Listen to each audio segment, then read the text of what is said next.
அல்லாஹு அக்பர். மறுமை நாள் நமக்கு நெருங்கி வருகிறது.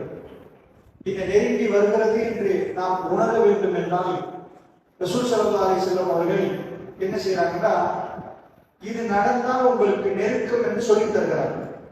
சாதாரணமா வேரோடிக்கு வர்ற வழியில எங்கேருந்து போன் போட்டு கேட்கிறாங்க, நான் இப்ப களுத்துறையில நீங்க நெருங்கிட்டீங்கன்னு. சில இடங்களை நாம் சொல்லுகிற நேரம், நான் இப்பதான் பானதுறையில இன்னும் அங்கேயான்னு கேட்பாங்க. அல்லாஹ் அவருடைய தீர்ப்பு நாளை எங்களுக்கு அறிவித்து விட்டார். இந்த நாள் நான் உங்களை சந்திக்க போறேன். அந்த சந்திப்பு நடக்கக்கூடிய நாள் என்ன திகதி என்பதை ரசூலுல்லாஹ் சொல்லவில்லை. இந்த நாள் இப்படித்தான் வரும், இந்த மாதிரி இத்தனை ஆண்டு அப்படி சொல்லவில்லை. ஆனால் ரசூல் ஸல்லல்லாஹு அலைஹி வஸல்லம் என்ன சொல்றாங்கன்னா, இதுக்கு நெருக்கமா இல்லையா என்பதை நீங்க பார்க்கிறமாக இருந்தா, இந்த விஷயம் நடந்தால் மறுமைக்கு நெருக்கம். அப்போ நீங்க நினைச்சீங்க, நீங்க மறுமைக்கு நெருங்கிட்டீங்க. ஒவ்வொரு விடயங்களும் நடக்க நடக்க நாம் மறுமையை நோக்கி பயணிக்கிறோம் என்ற சிந்தனை நமக்கு வர வேண்டும் என்பதற்காக வேண்டி பெருமானார் ஸல்லல்லாஹு அலைஹி வஸல்லம் அவர்கள் அடையாளம் போட்டார்கள், அடையாளம் விட்டார்கள். இந்த விஷயம் நடந்தால், அதாவது சும்மா உங்க ஊர்ல யாராவது ஒரு ஆள் மௌத்தாகிறதெல்லாம் மறுமை நாள் அடையாளமாக ரசூலுல்லாஹ் சொல்ல மாட்டாங்க. மறுமை நாளுக்குரிய அடையாளம் என்றால் உலகமே திரும்பி பார்க்கிற மாதிரி ரொம்ப பெரிய பெரிய விஷயங்களை நபிகள் நாயகம் ஸல்லல்லாஹு அலைஹி வஸல்லம் அவர்கள், இந்த விஷயம் நடந்தால் சந்தேகம் இல்லாமல் தெரிந்து கொள்ளுங்கள், உங்கள் ரப்பை நீங்கள் சந்திக்க போகிறீர்கள். அந்த பயணம், அதாவது ரப்பை சந்திக்கக்கூடிய அந்த நாள் நெருங்கிவிட்டது என்பதை நீங்கள் புரிந்து கொள்ளுங்கள் என்பதற்காக நபிகள் நாயகம் ஸல்லல்லாஹு அலைஹி வஸல்லம் அவர்கள் இந்த அடையாளங்களை சொன்னார்கள். அந்த அடையாளங்களை நாம் ஒழுங்கா புரியணுமாக இருந்தார். நிறைய இடங்களை நான் பார்த்திருக்கிறேன். மறுமை நாளின் அடையாளம் இது, மறுமை நாளின் அடையாளம் இது என்று ரசூல் ஸல்லல்லாஹு அலைஹி வஸல்லம் அவர்கள் சொன்னதையெல்லாம் சொல்லுகிற நேரம் அதை கேட்கக்கூடியவர்களுக்குள்ள ஒரு மாற்றம் வரும். என்ன மாற்றம்? இறைவா, நீ எனக்கு தந்தா ஆன்மா இது, நீ தந்த ரூஹ், இதை ஒழுங்காக நான் பயன்படுத்தி விட்டேனா? உனக்கு விருப்பமான முறையில் நான் வாழ்ந்து விட்டேனா?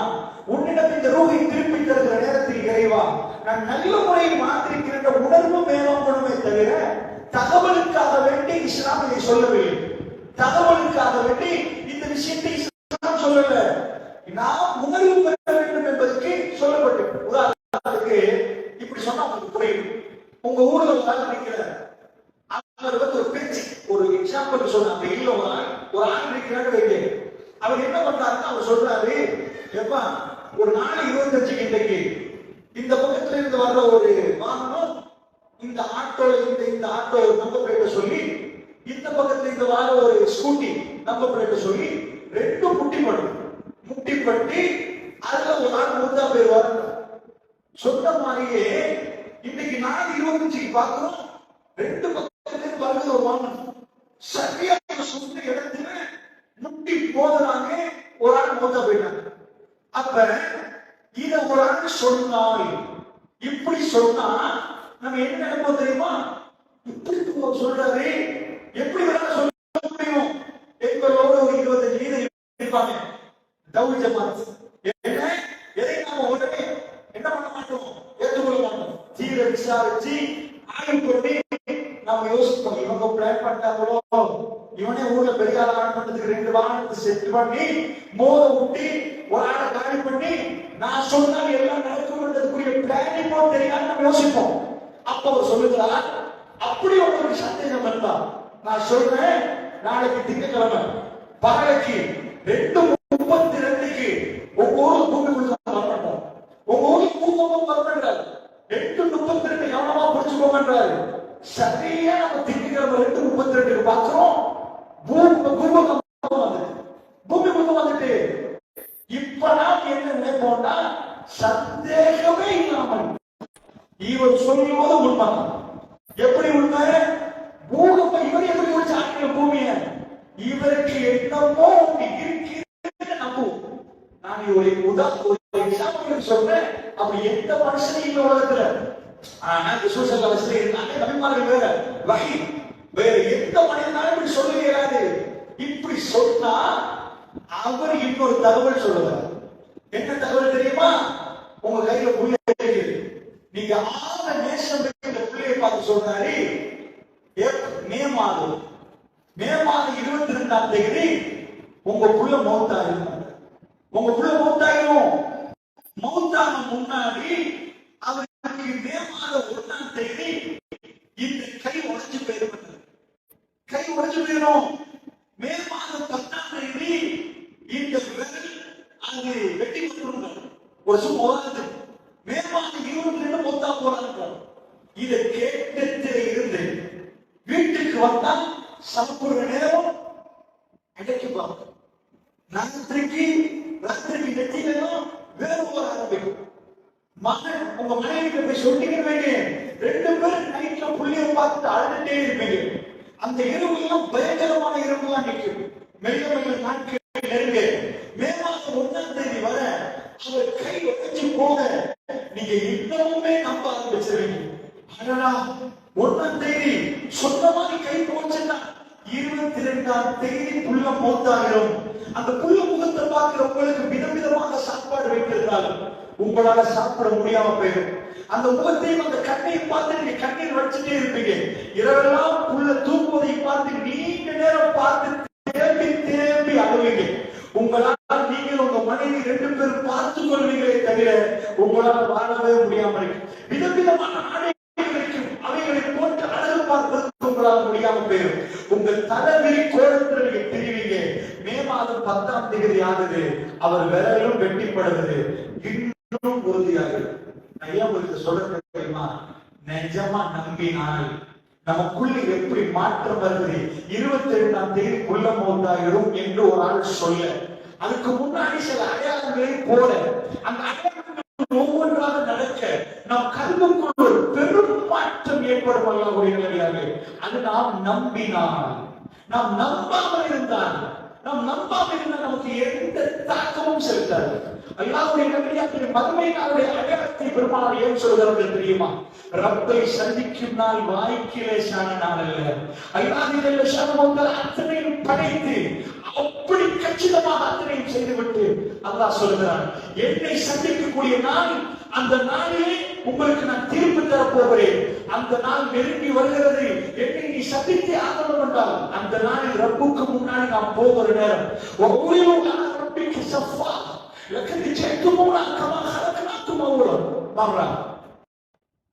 நீங்கள் எப்படி முதலில் படைக்கப்பட்டீர்களோ அப்படி கொண்டு வரப்படுவீர்கள். எப்படி சஃப்பு சஃப்பாக நிற்பீங்க அல்லாஹ்வுடைய முன்னாடி. அல்லாஹ்வுடைய முன்னாடி சஃப்பு சஃப்பாக நீங்கள் காட்சியளிக்கப்படுவீர்கள். எல்லோரும் குற்றவாளிகள் நிற்கணும். அல்லாஹ் ரப்பல் ஆலமீன் முன்னாடி சாதாரண ஒரு போலீஸ் அவங்க உங்களை விசாரிக்க நட்டிக்கு போறார்கள். ஈஸ்ட் அட்டைக்கு பிறகு பல பள்ளிவாசல்கள் தௌபாக்களை மறந்து விட்டார்கள். ஏன் சிஐடி வருகிறார்களா? இந்த சபையில் இருக்கிறார் புலனாய்வு துறை அவர்களுடைய பணிகளை செய்வார்கள். நாம் நம்முடைய பணிகளை செய்ய வேண்டும். அல்லாஹ்வுடைய தஅவா எந்த காலத்திலும் தஅவாவுக்கு யாராலும் முற்றுப்புள்ளி வைக்க முடியாது. அல்லாஹ்வுடைய இந்த சாதாரண விசாரணைகளுக்கு நட்டிக்கு போகக்கூடியவர்கள், சாதாரணமான விசாரணைகளுக்கு துடித்து போகக்கூடியவர்கள் ரப்புடைய முன்னாடி நிப்பாட்டப்படுகிற நேரம் அதிபயங்கரமான நாள். இந்த ரப்பையும் அவருடைய தலைகள் எல்லாம் குனிந்துவிடும். அல்லாஹ் ரப்பல் ஆலமீன் அந்த இடத்துக்கு வருவதற்கு முன்னாடி மலக்குமார்கள் கிரவுண்ட்ல இருந்து மனிதர்களை செட் பண்ணுவார்கள். பாவிகளை பிரித்து விடுங்கள் என்பார்கள். அந்த நேரத்தில் நல்லவர்களை பாவிகளை பிரித்து விடுவார்கள். மலக்குமார்கள் அனுபவித்து நிற்க எப்படி ஒரு ஜனாதிபதி வருகிற நேரம் மீன்ஸ் அதாவது அந்த ராணுவம் அணிவகுத்து நிற்குமோ அதையெல்லாம் தாண்டி ரப்பு வருகிற நேரம் மலக்குமார்கள் அணிவகுத்து நிற்பார்கள்.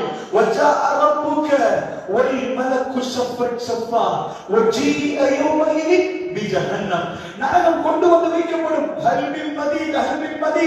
ரப்பு தீர்ப்பை தொடங்குகிற நேரம் யாரும் ஆன்மாவை ஓடி பதறி கொண்டு வருவார்கள். எந்த ஆணையும் இருக்காது, எந்த உடுப்பும் இருக்காது. ஆயிஷா ரலியல்லாஹு கேட்டாங்க, ரசூலுல்லாஹ் நிப்பாட்டி யா ரசூலல்லாஹ், யா நபி அல்லாஹ், யார் உடுக்காம இருந்தா அவங்க ட்ரெஸ் ஒன்றுமே இல்லாம இருந்தா ஒருத்தர் பார்த்துக் கொள்வாங்களே. ரசூலுல்லாஹ் கேட்டாங்க, ஆயிஷா அது என்ன நேரம் தெரியுமா? தன்னை மறந்த நேரம். யா நஃப்ஸி, என்னுடைய தீர்ப்பு என்ன? யௌம யஃபிருல் மர்உ மின் அஹீஹி வ உம்மிஹி வ அபீஹி வ ஸாஹிபத்திஹி வ பனீஹி லிகுல்லி இம்ரிஇன் மின்ஹும்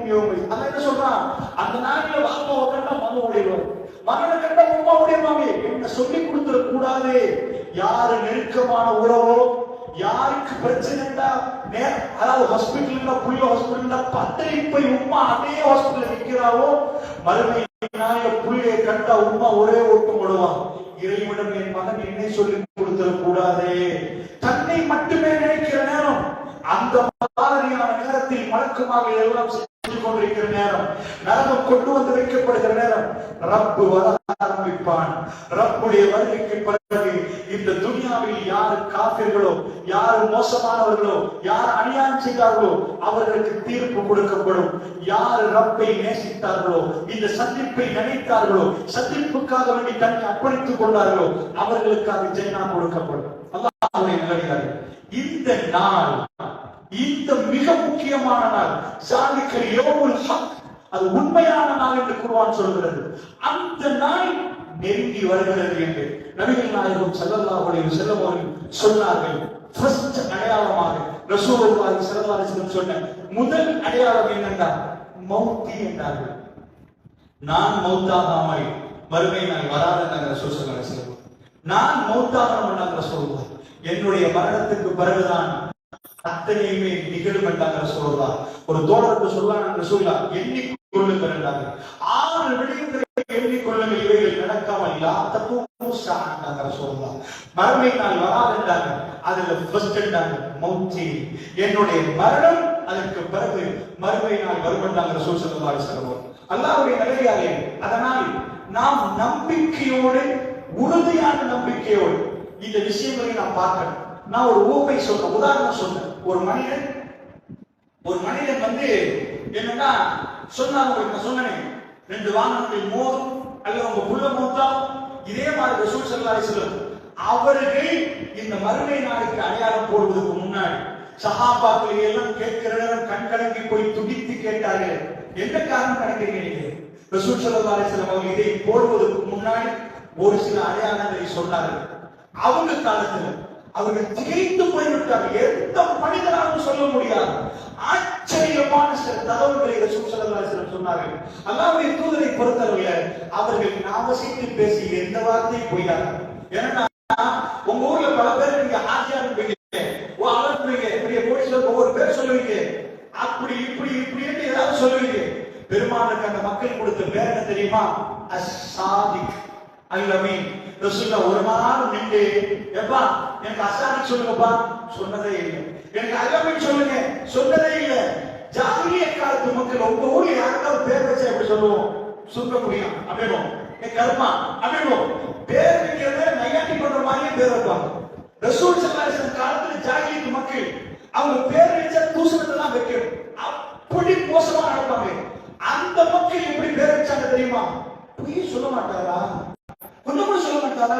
தான் நபி என்று சொல்வதற்கு முன்னாடி 40 ஆண்டுகள் தன்னை மிக தெளிவாக ரசூல் அடையாளப்படுத்தினாங்க.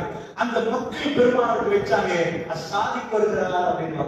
அந்த மக்களுக்கு ரசூலுல்லாஹ் சொல்லல, 40 ஆண்டுகள் அப்பளம் பெற்ற வாழ்க்கை, சின்ன விஷயத்துல போய் சொல்லுவாரோ அல்லாஹ் விஷயத்துல போய் சொல்லுவாரா என்ற சிந்தனைக்கு தான் அல்லாஹ் சொன்னான். 1 கோடி கையில கொடுத்து 10 கோடி கையில கொடுத்து 10 வருஷத்துக்கு பிறகு திருப்பி கேட்டா அப்படியே ஒப்படைப்பாங்க ரசூலுல்லாஹ். அந்த மக்கள் வச்ச அந்த பேர் அல்-அமீன். அல்-அமீன் என்றாங்க. ஐயோ, நம்பிக்கை மோசடி செய்ய மாட்டார், நம்பிக்கை மோசடி செய்யாதவர் இந்த மார்க்கத்தில் மோசடி செய்வார் அல்லாஹ்வுடைய பேர். இன்னும் சொல்றேன் கேளுங்க, மதீனாவுல மதீனா ரெண்டா பிரிச்சுட்டோம்னா ஹவுஸ் குழும் ஹஸ்ரஜ் குழும், 2 தான் மதீனா. டோட்டல் மதீனா 2 பேர், 2 கோத்திரம் தான்.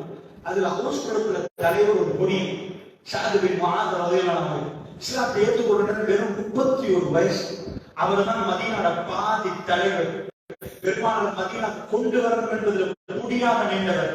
தன் கோத்திரத்தை ரசூலுல்லாஹ் முன்னாடி கொண்டு வந்து நின்று ஷஹாதத்தை சொல்ல வைத்தவர். பெருமானாருக்கு தன் தலைமைத்துவத்தை கொடுத்தவர். அடுத்த பக்கம் ஸஅத் பின் உபாதா ரலியல்லாஹு அன்ஹு வெறும் இளைஞனை வைத்து அல்லாஹ் இந்த இஸ்லாத்தை மதீனாவுக்குள் நிலைநாட்டினார். 31 வயது, மௌத்தார் 36 வயது. அந்த ஸஅத் பின் முஆத் ரலியல்லாஹு அன்ஹு தலைவர் என்பதை மக்காவாசிக்கு தெரியும். இவங்க என்ன பண்ணுவாங்கன்னா அந்த காலத்துல மக்காவிலிருந்து மதீனாவுக்கு போனாலும் வேற எங்கேயாவது ஊருக்கு போனாலும் அந்த அரபுகளுக்கு ஒரு பழக்கம் இருக்கு. நமக்கு என்னன்னா இந்த வாப்பா வாப்பட வாப்பா அப்பா பேரோட தான் நம்ம இருப்போம். ஆனா அரபுகள் 10 தலைமுறைக்கு பேர் சொல்லுவாங்க.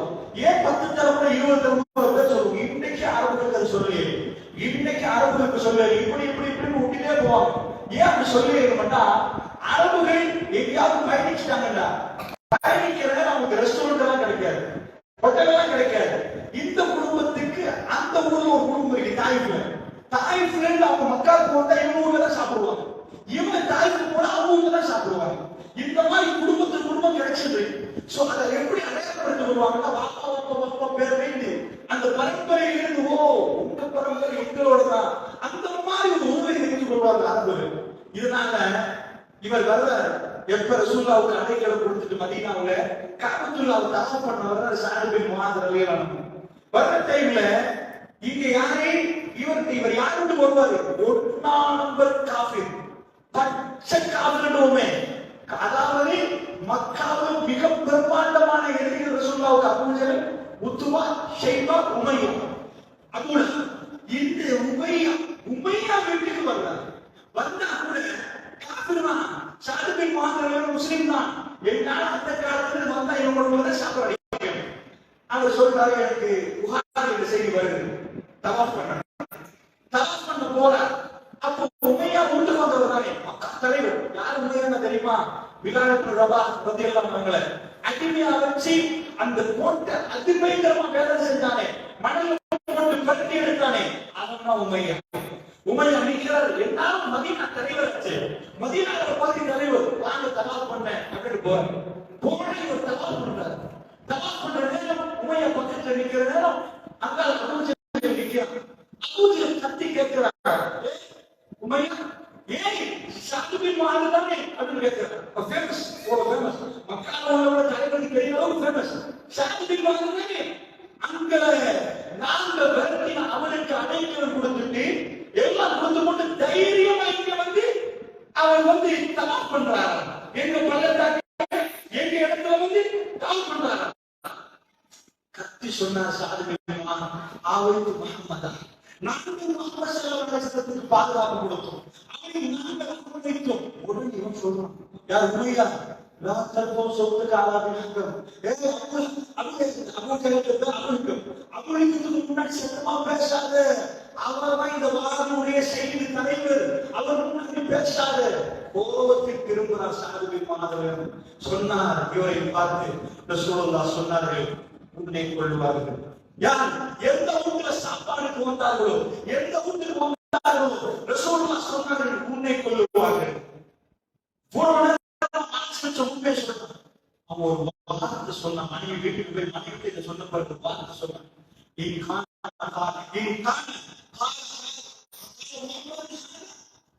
முகமது அல்லாஹ் இது முகமது சொல்லி இருந்தார்.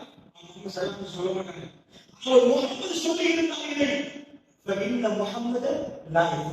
முகமது ஒரு நாள் போய் சொல்றாங்க, பத்ர் யுத்தத்துக்கு போற நேரத்துல வரவே இல்லை.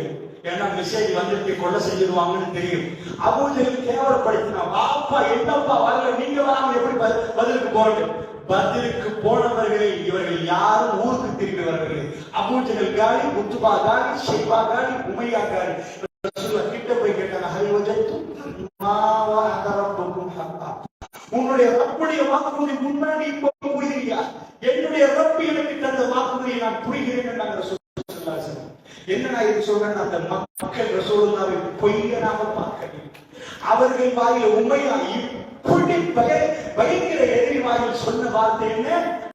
இன்ன முஹம்மதன் லா யக்திப், முஹம்மது ஒரு நாளும் பொய் சொல்ல மாட்டார். இதே வார்த்தை அவங்க மனைவி சொன்னதாக புகாரில் வருகிறது. இந்த செய்தியை சொன்னோட அவர் சொல்றாங்க, இல்லை முஹம்மது ஸல்லல்லாஹு அலைஹி வஸல்லம் சொல்லி இருந்தால் அது அவ்வளவு காஃபி. அதனால நீங்க நினைச்சீங்க, நல்லா குஃபார்கள் பெருமானாரை எதிர்த்தது, பெருமானார் பொய் சொல்லுகிறார்கள் என்பதற்காக அவரோடு ஏழைகள் நிற்கிறார்கள், அவர்களோடு அனாதைகள் நிற்கிறார்கள். அந்த சப்ல நாங்கள் நிற்பதா? நாங்கள் யாரு? பள்ளத்தாக்குல தலைவர்களான இந்த பெருமையும், அந்த பெருமை அவர்களை அந்த இடத்துக்கு வரவிடவில்லை. அவருடைய கௌரவம், அந்தஸ்து அவர்களுக்கு கீழே இறங்க விடவில்லை. அல்லாஹ்வை பொய் சொல்லுகிறார்கள் சொல்லவில்லை. உமர் பின் கத்தாபுக்கு ரசூலுல்லாஹ்வை புரிந்து கொள்ள 6 வருஷம் எடுத்துச்சு. அபூபக்கர் உடனே வந்தாங்க. உமர் பின் கத்தாபுக்கு 6 வருஷம். சில பேர் சந்தேகம் கொண்டாங்க. சந்தேகம் கொண்டவர்கள் கூட ஹரத்தை தாண்டி போக ரசூலுல்லாஹ் ராத்திரிக்கு ஓடுவாங்க. ஓதுற நேரம் அதை கேட்கிற நேரம் உமர் சொல்றாங்க, மாதம் செல்லுனா ஒரு நாள் இஸ்லாத்துக்கு வரல, நான் போகிற நேரம் எல்லாம் அறிமையை கேட்பேன், என்னோட பேசுற மாதிரி இருக்கும் அந்த குர்ஆனாக என் கல்வியை நான் பறிகொடுத்து விட்டேன், ஒரு தடவை ஷஹாதத்தை சொல்ல வேண்டும் என்று நான் ரசூலுல்லாஹ்விடம் போனேன். இதுதான் உமர் பின் கத்தாப் இஸ்லாத்தை ஏற்றுக்கொள்வதற்கு இஸ்லாம் சொல்லப்பட்ட 6 வருடங்கள் ஆச்சு. பலருக்கு இந்த கைப்பீரியட் போச்சு. ரசூலுல்லாஹ் பொய் சொல்றாங்கன்னு சந்தேகிக்கல. அந்த கூட்டம், அவங்க தைரியம், அவங்க சட்டித்தனம், அவைகள் எல்லாம் வச்சு நாங்க எப்படி இவர் சொல்ற கொள்கை இல்லாமலா இவர் சொல்ற கொள்கை ஏற்றுக்கொண்டது, காபத்துல்லாஹ் 360 சிலை ஏற்றுக்கொண்டதா இவர் சொன்னதுக்காக வேண்டி இதுதான் பிரச்சனை. அல்லாஹ்வுடைய நல்லடியார்கள். அதனால் ரசூல் ஸல்லல்லாஹு அலைஹி வஸல்லம் அவர்கள் சொன்னால் இது நடக்கும் என்பதை நீங்க இல்ல, காஃபிருக்கு தெரிகிறது, மக்களுக்கு காஃபிருக்கு தெரியும். இவர் சொன்னால் நடக்கும், இவர் பேசினால் நடக்கும். அல்லாஹ்வுடைய நல்லடியார்களே, அதனால் தான் இஸ்லாம் அவ்வளவு வேகமாக 23 ஆண்டுகளுக்குள், ஸ்பெஷலா ஒரு 10 ஆண்டுகளுக்குள்ள இஸ்லாம் அவ்வளவு வேகமா போச்சு. அதிலே ரசூல் ஸல்லல்லாஹு அலைஹி வஸல்லம் அவர்கள் இந்த மறுமைக்கான அடையாளங்களை சொல்றதுக்கு முன்னாடி சில அடையாளங்களை அந்த மக்களுக்கே காட்டினாங்க, சொல்லி காட்டினாங்க. அந்த அடையாளங்களை 1-2 உங்களுக்கு சொல்லி மறுமை அடையாளங்களை நோக்கி நம்ம வேகமா போலாம்னு நினைக்கிறேன். ஏன்னா அப்பதான் சஹாபாக்கள் பெருமானாரை எப்படி கண்டு கொண்டாங்க என்பது உங்களுக்கு. நான் ஆரம்பத்துல தொடங்குற ஒரு செய்தி, தலாயில் நுபுவா கிதாபை இமாம் பைஹக்கி அவங்க பதிவு செய்றாங்க. இமாம் பைஹக்கி அவங்க இவர் நபிதான் என்பதற்கு ஒரு கிதாப் எழுதுறாங்க. இவர் நபிதான், சந்தேகம் இல்லாமல் இவர் நபிதான். அதுக்கு 1000க்கும் மேற்பட்ட சான்றுகள் கொண்டு வர்றாங்க. அதுல இருந்து நான் ஒரு செய்தியை உங்களுக்கு கொண்டு வருகிறேன். இந்த செய்தி புகாரி, முஸ்லிம் உட்பட நிறைய கிதாபுகள் வரக்கூடிய செய்தி. ரசூல் ஸல்லல்லாஹு அலைஹி வஸல்லம் அவர்கள் ஒரு நாள் காலையில எழும்புறாங்க. எழும்பினதுக்கு பிறகு காலை அடைகிறாங்க மக்கள். அழைத்ததுக்கு பிறகு ரசூலுல்லாஹ் சொல்றாங்க, நான் ரசூலுல்லாஹி ஸல்லல்லாஹு அலைஹி வஸல்லம் பெருமானார் மரண செய்தி அறிவித்தார்கள். யாருக்கு மரண செய்தி? மதீனாவுக்கு ஒரு ஆள் மூத்தானதா இல்ல, இங்க இருந்து ரொம்ப தூரத்துல நஜாஷி என்பவர் வந்து ஒரு மன்னருக்குரிய பட்டம்.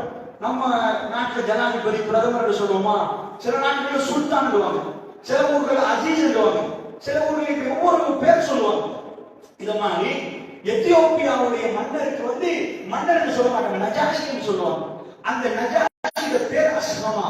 ரசூலுல்லாஹ் சொல்றாங்க, இன்றைக்கு அஸ்ஹமா மௌத்தாகிட்டார், எத்தியோப்பியாவுடைய மன்னர் மௌத்தாகிட்டார். அவருக்கு யாரும் ஜனாசா தொழுவிக்கவில்லை, அவர் முஸ்லிம், யாரும் அவருக்கு ஜனாசா தொழுவிக்கவில்லை. அதனால் ஃபகூமு ஃபஸல்லு, இருந்து தொழுங்கப்பா, எல்லாம் தொழுவாங்க. பெருமானார் ஸல்லல்லாஹு அலைஹி வஸல்லம் அவர்கள் ஜனாசா தொழுவிக்கிறாங்க.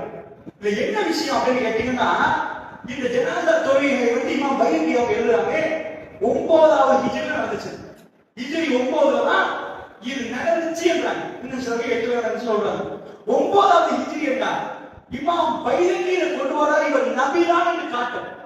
ஆனால் வல்லாஹி சஹாபாக்களோ அந்த செய்தி அறிவிக்கிறவரோ இவர் ரசூலுல்லாஹ்வை காட்டி இந்த செய்தியை சொல்லல.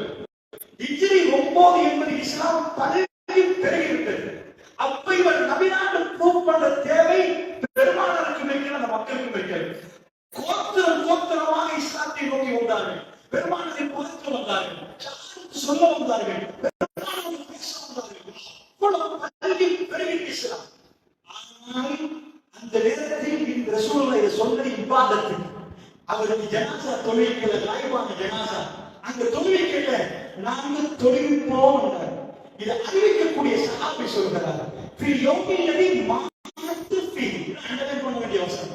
ஃபி யௌமில்லதி மாத்து ஃபீ, எந்த நாளில் நஜாஷி இறந்தாரோ, அஸ்லமா இறந்தாரோ, அந்த நாளில் ரசூலுல்லாஹ் மரண செய்தியை சொல்லி நாங்க தொழுதோம். அடுத்த நாள் சொல்லல ரசூலுல்லாஹ், அடுத்த வாரம் சொல்லல ரசூலுல்லாஹ், அந்த நாளில் ரசூலுல்லாஹ் சொன்னாங்க. அல்லாஹ்வுடைய நல்லடியார்களே, இதுதான் விஷயம். இப்ப நான் இத கேட்டேன், நீங்க கேப்பீங்க என்னன்னு கேப்பீங்க. இதுல என்ன விஷயம் தான், சாதாரண எத்தியோப்பியா இன்றைக்குள்ள நம்முடைய காலத்துல தகவல் தொழில்நுட்பம் இன்றைக்கு அமெரிக்காவோட பேசுறது ஒரு 10 நிமிஷம் பேரும் அவ்வளவு கேட்கிறோம். அவ்வளவு வேகமா நம்ம ரொம்ப நெருக்கமா இருக்கிற மாதிரி ஃபீல். இன்னைக்கு ஒரு 30-40 ஆண்டுகளுக்கு முன்னாடி நீங்க வந்து 50 ஆண்டுகளுக்கு முன்னாடி சவுதிக்கு போயிருந்தாங்கன்னா இங்க இருந்து கடிதம் எழுதுவாங்க. அந்த கடிதமே நலைஞ்சிடும், கண்ணீராக நலையும். ஏன்னா ஹஸ்பண்டோட பேசுறதுக்கு மனைவி அந்த வார்த்தைகளை தெரிவு செய்து எழுதுவாங்க. அந்த கடிதம் அவருக்கு போய் சேர்வதற்கு ஒரு கையில கொடுத்து பல மாதங்கள் ஆகும். அவர் அங்கிருந்து திரும்ப ஒரு கடிதம் எழுதுவார். அவருடைய உணர்வுகளை எல்லாம் படித்து எழுதுவார். எப்ப உங்களை பார்க்க வருவது, பிள்ளைகளை எப்ப பார்ப்பது என்று அழுது எழுதுவார். அதுதான் அப்படி இருந்துச்சு. கொஞ்சம் நாட்கள் கழிய ரேடியோ ரெக்கார்டர் கண்டுபிடிச்சாங்க. அப்ப ரெண்டு பட்டன் அமுத்துவாங்க, ரெக்கார்ட் பண்ணி அங்கிருந்து அவர் பேசுவார். அவர் கொஞ்சம் அரை மணி நேரம் 40 நிமிஷம் பேசுவார். உணர்வுகளை கொட்டுவார். சோமா இருக்கீங்கன்னு கேட்பாங்க. அந்த கசெட் ரெக்கார்டர் வந்து சேர்ந்த பிறகு இங்க அதை கேட்டு அழுதலுக்கு பிறகு பதிலாக இன்னொரு பதிவை மேற்கொண்டு அவருக்கு அனுப்புவாங்க. இப்படித்தான் இருந்துச்சு. அந்த காலத்துல உள்ளவங்களுக்கு தெரியுமாப்பா, சவுதியில் உள்ளவங்களோட இப்படி முகத்தை பார்த்து பேசுறாங்க, கிரிக்கான்னு கேட்பாங்க. அப்படிலாம் நடக்கமான்னு கேட்பாங்க. எந்த ஊரோட முகத்தை காட்டமான்னு கேட்பாங்க. அவ்வளவு தூரத்தில் உள்ளவரை அவ்வளவு தூரத்தில் உள்ளவருக்கு பேசணுமா? இன்னைக்குள்ள யுகம் எப்படி முகத்தை பார்த்து இப்பவே பேசலாம். இப்ப பேச நேரம் இல்லைன்னா பிரச்சனை. பாப்பா சவுதியில நான் போக பேசுவேன் சார், நான் கொஞ்சம் பிஸியா இருக்கிறேன் பேசுவோமா? ஏன்னா அந்த அளவுக்கு அன்னைக்குள்ள பிரிவை இன்னைக்குள்ளவர்கள் தொழில்நுட்பத்தால் அவ்வளவு நெருக்கப்பட்டிருக்கிறாங்க. அல்லாஹ்வுடைய நல்லடியார்களே, ஆனால் இன்றைக்கு ஒரு 50 ஆண்டுகளுக்கு முன்னாடியே இங்கிருந்து சவுதிக்கு இவ்வளவு நேரம் எடுக்கிற தகவல் பரிமாறத்துக்கு பெருமானார் காலத்துல வேகமா வர்றதுக்கு வாட்ஸ்அப் இல்ல, பேஸ்புக் இல்ல, ஆன்லைன் இல்ல. ஏதாவது தகவல் சொன்னா அது ஒட்டகத்துல வரணும், வேகமா சொல்லணும்னா குதிரையில வரணும். குதிரை இல்லாமல் அந்த அடுத்த செகண்ட் வராது. எத்தியோப்பியால எவ்வளவு தூரம் நினைக்கிறீங்க? எத்தியோப்பியா என்பது கிட்டத்தட்ட ரசூலுல்லாஹ் காலத்துல போன கப்பல் தான் போகும். அப்படியே போய் ரெட் சி கிராஸ் ஆகும். ரெட் சி கிராஸ் ஆன உடனே அங்கிருந்து கப்பல் எடுத்து அடுத்த கரைக்கு போய் அங்க போகணும். ரொம்ப பெரிய தூரம். கூகுள் பண்ணி பார்த்தேன், அடிஸ் அபாபா இன்டர்நேஷனல் ஏர்போர்ட், எத்தியோப்பியாவுடைய ஏர்போர்ட்டுக்கும் மதீனா இன்டர்நேஷனல் ஏர்போர்ட்டுக்கும் சும்மா அடிச்சு பார்த்தேன் எவ்வளவு தூரம். கிட்டத்தட்ட காட்டுது approximately 1700 kilometers. ஒரு 1700 1800 காட்டுது. எவ்வளவு தூரம்? அப்புறம் நான் அடிச்சேன், இலங்கையில கட்டாயிலிருந்து சென்னை விமான நிலையத்துக்கு எவ்வளவு தூரம்? கிட்டத்தட்ட ஒரு 625 கிலோமீட்டர். 600 கிலோமீட்டர் வச்சா கூட இங்க இருந்து சென்னைக்கு போய் இறங்கி சென்னையில இருந்து கொழும்புக்கு வந்து கொழும்புல இருந்து சென்னைக்கு போனா எவ்வளவு தூரமோ ஏர் டிஸ்டன்ஸ் கிட்டத்தட்ட தலையால 4000 கிலோமீட்டர் காட்டுது. அவ்வளவு தூரம். அந்த தூரத்துல தகவலை எந்த சாதனத்துல சும்மா காலத்துல வச்சாலும் அதே நாளில் தகவல் சொல்லுங்க. எந்த நாளில் அவர் இறந்து போனாலும் அதே நாளில் நாம் ஜனாசா தொழுகின்றோம். அதே நாளில் பெருமாள் ஜனாசா தொழுகின்றார்கள். சஹாபாக்கள் சொல்றாங்க, செய்தி சரியாக வருகிறது. ஒரு நாளில் மரணித்த உடனே இந்த செய்தி எப்படி வந்துச்சு? இந்த உலகத்தில் 1400 ஆண்டுகளுக்கு முன்னாடி உள்ள தகவல் தொழில்நுட்பத்தை எல்லாம் பார்த்து இவங்க எந்த அளவுக்கு நின்றாங்க, எவ்வளவு வேகமா வரும் இதெல்லாம் ஆய்வு பண்ணினா பல நாட்கள் இந்த தகவல் வருவதற்கு அவர்களுக்கு கைவிடுங்க. பல நாட்கள் போகும். அப்படின்னா நபிகள் நாயகம் ஸல்லல்லாஹு அலைஹி வஸல்லம் அவர்கள் வஹி அல்லாஹ் அறிவித்து கொடுக்காமல் இது நடக்காது. இன்னும் சொல்ல போனா சரிப்பா மௌத்தன்ட்டாங்க, அதனால மௌத்தன்னா ஓகே, இது ப்ரூவ் பண்றாங்க சரியா அதே டேட்.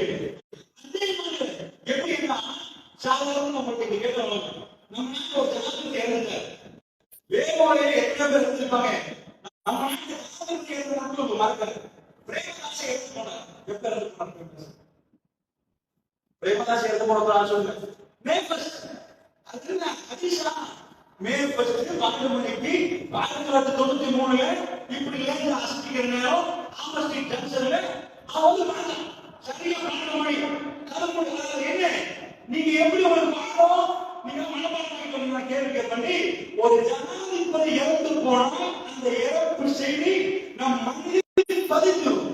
ஏன்னா ஒரு நாட்டு தலைவர், நாட்டு தலைவர் இறப்புவது சிம்பிளா நடக்காது. பெருமாள் சொன்னாங்க, இப்ப ஏன் அவங்க ஒரு ஆளுநர் சொல்லி வேற மூத்தா பண்ண எப்ப மூத்தா பண்ணா அப்படின்னு உங்க ஊர் மூத்தா பண்ணாங்க. ஜனாதிபதியுடைய மரணத்தை சிம்பிளா சொல்லிடலாம். இந்த டைம் மூத்தாங்க. எத்தியோப்பியா மக்கள் மதீனாவுக்கு வந்து போற பழக்கம் இருக்கிறான்னு கேட்டீங்கன்னா இல்லாத எங்கேயோ ஒரு ஊரில் அடிக்கொருவா அவங்க வந்து போவாங்க.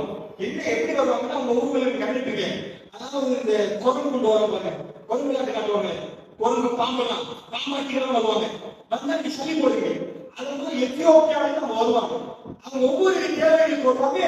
அந்த ஹதீஸ் நம்ம பார்க்கிறோம். அவங்க வர ஒரு தேவை என்ன, மல்லித்தூள் காட்டுவாங்க, அடிச்சுக்கிற மாதிரி காட்டுவாங்க. இந்த ரெஸ்லிங் மாதிரில இந்த ஒயிட் பண்ணே போட்டு குத்துறான். ரெண்டு பேருமே மலிக்காது. எப்படி இந்த பங்க போடுற நேரம் மயக்க ஊசி அடிச்சா மலிக்காதோ அந்த மாதிரி அவங்க அடிச்சு சொல்றாங்க. அடிவன் நிஜமா அடிச்சு சொல்றோம். அது அப்படி இல்லை.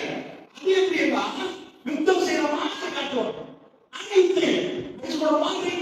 ஒரு சிறுபாய் இதுக்கு எத்தியோப்பியா மக்கள் வந்து அதுக்குரிய எடுத்து போயிருவாங்க. அவங்க வந்து அந்த மாதிரி படையா வருவாங்க. சோ எத்தியோப்பியா மதீனாவுக்கு வந்து போற பழக்கம் இருக்குன்னா அபிசீனியா மக்கள் வருவாங்கன்னு கேட்டா வந்து போவாங்க. யாரு, எந்த ஊரு, நிறைய பேர் அவங்க வந்து போறது சாதாரணமான பழக்கம். வந்து போறவங்க எப்படி கேட்கலாம், எப்பப்பா அவங்க மன்னர் மோட்டாங்க, அவர் இறக்கவே அவ்வளவு. இந்த விஷயத்தில் ஏதாவது டவுட் வந்துட்டா, ஹிஜ்ரி 9 நடந்த இதில் டவுட் ஆகிட்டா ஒட்டுமொத்த இஸ்லாம் போயிடாது. ஒரு விஷயத்தை நல்லா புரிஞ்சுக்கோங்க. அரபுகள் எங்களை விட நாட்கள் சொல்லுவாங்க. நான் சொல்ல போறேன், எங்களை எல்லாம் இருக்குது, எங்களை விட நேரம் சொல்லுவாங்க. அரபுகள் எங்களை விட கலக்காது. அதனால நீங்க என்னைக்கு இங்க பார்க்க மாட்டீங்க. ரசூல் ஸல்லல்லாஹு அலைஹி வஸல்லம் அவர்கள் யௌமுல் ஜும்ஆ, அதனால ஜும்ஆ தொழணும். யௌமுல் சப்த், சனிக்கிழமையில நான் ஜும்ஆ தொழுவேன். எனக்கு மறந்துட்டு மிஸ் ஆயிட்டு, எங்களுக்கு இங்கப்பா கேலண்டர்லாம் இருக்குது, நாங்க ஃப்ரைடேயா வெட்னஸ்டே எப்படி பார்க்கிறது எங்களுக்கு தெரியாதுப்பா. அதனால இன்னைக்கு ஒரு நாள் மிஸ் ஆகுது. எங்க ரோட்ல இறக்கி விட்டு கொழும்புக்கு போகணும்னு விட்டா எல்லா வீட்டும் ஆஃப் ஆக்கிட்டு நாங்க போய் சேரலாம். டைட்டில இருட்டு எப்படி போறது? ஆரம்பத்தில் நைட்டுக்கு போற நேரம் இந்த ரோட்ல லைட்லாம் போட வச்சிருக்காங்க. இருட்டுதான் இருக்கும். அவங்களுக்கு நிலா வெளிச்சம் மட்டும்தான். வானத்தை பார்ப்பாரு.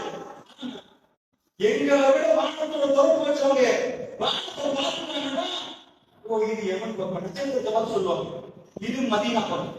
சும்மா சார் மிஸ் ஆகிட்டு எங்க போய் நின்று கிடைக்கிறீங்க? இவ்வளவு போட் போட்டே மிஸ் ஆகுது. இங்க திருப்பதி அங்க திருப்பிடுமோ, மிஸ் பண்ணிடுமோ, அவங்களுக்கு மிஸ் பண்ணினாலே ஒருத்தருக்கு பின்னாடி வரட்டும். நீங்க பிரயாணம் கூட்டம் அவங்க போகணும். கரெக்டா ரோட்ட சொல்லுவாங்க. உங்களுக்கு வானத்தை பார்த்து நைட்டுக்கு இஷா சொல்லுவீங்க. உங்களுக்கு இஷா நேரம் சொல்லுங்க. வானத்தை பார்த்து இதை பார்த்து சொல்லுங்க. இஷா நேரம் பத்தியில வந்து வானத்தை பார்த்து சொல்லுவீங்கன்னா சொல்லுவாங்க. இது பத்தியில் நேரம். வானத்தோட நானும் நீங்கள் வைத்த உறவு இவ்வளவு, அவங்க வைத்த உறவு பெருசு. அவர்களுக்கு தெரியும். கிளம்பு தேவையில்ல. நைட்டுக்கு போதை பார்த்து சொல்லுவாங்க. இன்னைக்கு ஞாபகம் இழந்துவாங்க. அவங்க எப்படி கேட்டு அழைத்து கொள்வாங்க. நாங்க 2023 என்றோம் 2022 என்றோம். இப்ப அவங்க சொல்ல மாட்டாங்க. அவங்க ஸ்பெஷல் டே வச்சிருக்காங்க. அவங்க ஃபீல், அவங்க ஹுசன், அவங்க இதுல 5 வருஷம் தான். அவங்க ஃபீல் 5 வருஷம் ஐடியா. அவங்க ஃபீல் அவங்க பிறந்த காலம் 5 வருஷமா. அப்படி அவங்க கச்சிதமா டேட் எல்லாம் ஃபர்ஸ்ட்ல சொல்லுவாங்க. அவங்களுக்கு டேட் மிஸ் ஆகுதுன்னா ஜும்மா மிஸ் ஆகும். டேட் மிஸ் ஆகுதுன்னா ஜும்மா இல்லாதனால சொல்லணும். அதுக்கு வந்தவங்க அழகா சொல்லிடுவாங்க. இந்த நாளெல்லாம் மொத்தாயினாங்க, இந்த நாளெல்லாம் மொத்தானது கச்சிதமா அதே தினத்தில் அவர் மன்னித்திருந்தார். நம்மளுக்கு என்ன கேட்கிறது தெரியுமா? காணாத உலகம். பெருமானார் மதீனாவில் இருந்து 10,000 கிலோமீட்டருக்கு அங்கால உள்ள இடத்தில் நடந்ததை கச்சிதமாக சொன்னால் அல்லாஹ்வுடைய சன்னிதானத்தில் நடப்பதை ரசூலுல்லாஹ் சொல்வதில் சந்தேகப்படலாமா? எப்படி ஒருவர் உங்க புள்ளி இத்தனாம் தேதி மௌத்தாகும், இத்தனாம் தேதி கையோடையும், இத்தனாம் தேதி விரலோடையும் என்று சொன்னால் நடந்து வருகிற நேரம் நமக்குள்ள ஒரு பதட்டம் வருமோ, நமக்குள்ள வேர்வை வடியுமோ, நமக்குள்ள இறைவனை அந்த நாள் வருவதற்கு முன்னாடி நாம் ரெடியாக புள்ள மௌத்தாகிடுமா?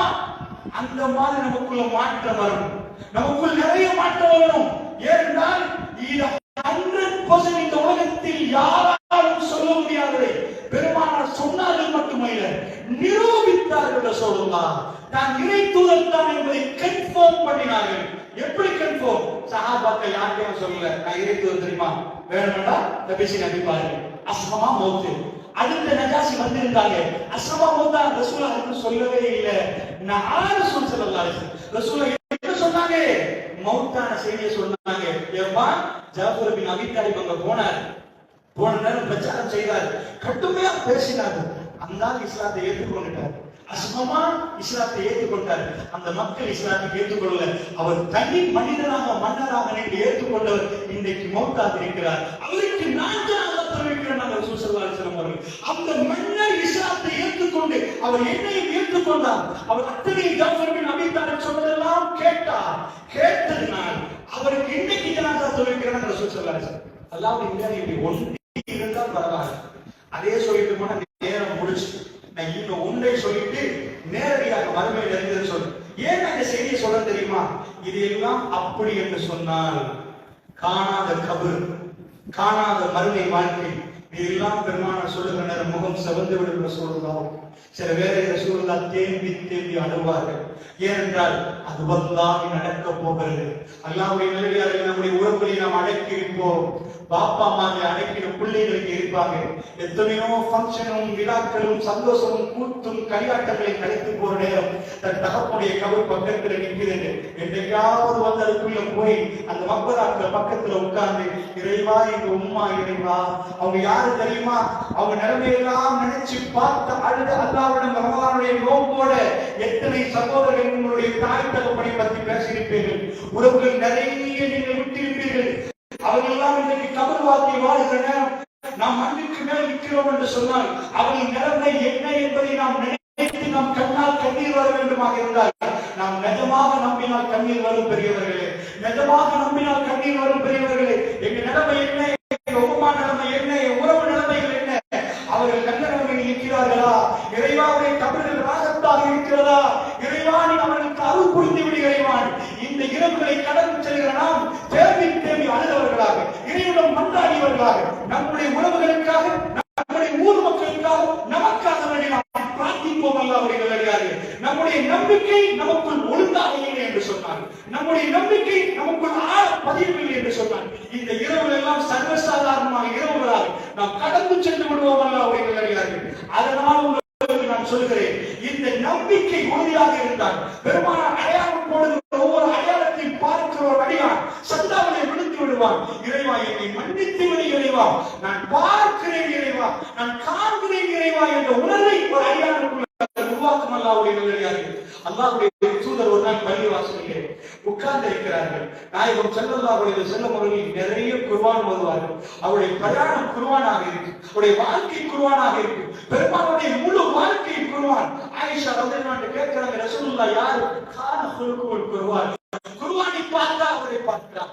அதுதான் குர்ஆன் தான் அவருடைய ரசூல் ஸல்லல்லாஹு அலைஹி வஸல்லம் வாழ்க்கை குர்ஆன் என்றார். அல்லாஹ்வுடைய நல்லடியார்களே, ஒரு நாள் பள்ளிவாசலில் ரசூலுல்லாஹ் இப்னு மஸ்ஊத் ரலியல்லாஹு ரொம்ப பெரிய அற்புதமான காரியம். அதாவது இப்னு மஸ்ஊத் ரலியல்லாஹு அவர்களுக்கு ரசூல் சொல்றாங்க, அவருடைய குனியத் அபூ அப்துர் ரஹ்மான், யா அபூ அப்துர் ரஹ்மான் இக்ரா இக்ரா. ரசூல் ஸல்லல்லாஹு அலைஹி வஸல்லம் சொல்றாங்க, யா அபூ அப்துர் ரஹ்மானே வாசி ஓதுங்க அப்படின்றாங்க. அவர் கேட்கிறார், ஆக்ரோ அலைக்கல் குர்ஆன் யா ரசூலுல்லாஹ் முன்சில் குர்ஆன் இல்லை, குர்ஆன் தான் உங்களுக்கு ஓதுங்க யா ரசூலுல்லாஹ். ஆக்ரோ அலைக்கல் முன்சில் குர்ஆன் இல்லை, குர்ஆன் உங்களுக்கு இறக்கப்பட நான் உங்களுக்கு குர்ஆனை ஓதி காட்டதா யா ரசூலுல்லாஹ். ரசூலுல்லாஹ் சொன்னாங்க, இன்னி உஹிப்பு அன் இஸ்லாமி தைப், பிறர் ஓதுவதை கேட்க நான் ஆசைப்படுறேன். இப்னு மஸ்ஊத், யா அபூ அப்துர் ரஹ்மான் இக்ரா, ஓதுங்க வாப்பா, நான் கேட்க ஆசைப்படுறேன். ரசூல் ஸல்லல்லாஹு அலைஹி வஸல்லம் அவர் சொன்னார், கரத்து சூரத்துல் நிசா, சூரத்துல் நிசாவை நான் ஓத ஆரம்பித்தேன். சூரத்துல் நிசாவை ஓதினேன், யா அய்யுஹன் நாஸ் இத்தகூ ரப்பக்கும் அல்லதி ஹலகக்கும் மின் நஃப்ஸின் வாஹிதா என்பதை நான் ஓதிக்கொண்டே போனேன். 40வது ஆயத் ஓதிக்கொண்டே போனேன். ரசூலுல்லாஹ் திரும்பி என்னை பிடித்தார்கள். ஹஸ்புக்கல் ஆன், ஹஸ்புக்கல் ஆன், என்னை பிடித்து சொன்னார் ரசூலுல்லாஹ், போதும் போதும் என்றார்கள். நான் உடனடியாக ரசூலுல்லாஹை நோக்கி திரும்பினேன். அவர் சொல்லுவதை கேட்கிறேன். அவர் விலகி சென்னோ வாய்ஸ்ல சேஞ்ச். நான் ரசூலுல்லாஹை பார்த்தேன். அவருடைய கண்கள் அப்படியே கண்ணீரை சொரிந்து கொண்டு அழுது கொண்டிருந்தார். ரசூலுல்லாஹ் தேம்பி தேம்பி அழுதார். நான் என்ன ஓதினேன் தெரியுமா, நான் என்ன ஓதினேன் தெரியுமா, فكيف إذا جئنا من كل أمة بشهيد وجئنا بك على هؤلاء شهيدا. இந்த ஆயத்தை ஓதுகிற ரசூலுல்லாஹ் என்னை பிடித்து போதும் என்றார்கள். பெருமானார் தேம்பி அழுதார்கள்.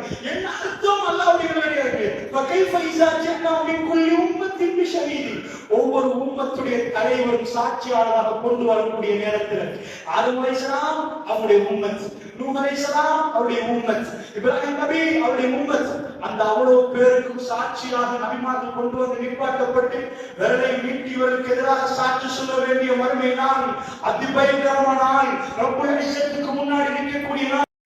அல்லாஹ் கேட்கிறான், فكيف إذا جئنا من كل أمة بشهيد وجئنا بك على هؤلاء شهيدا.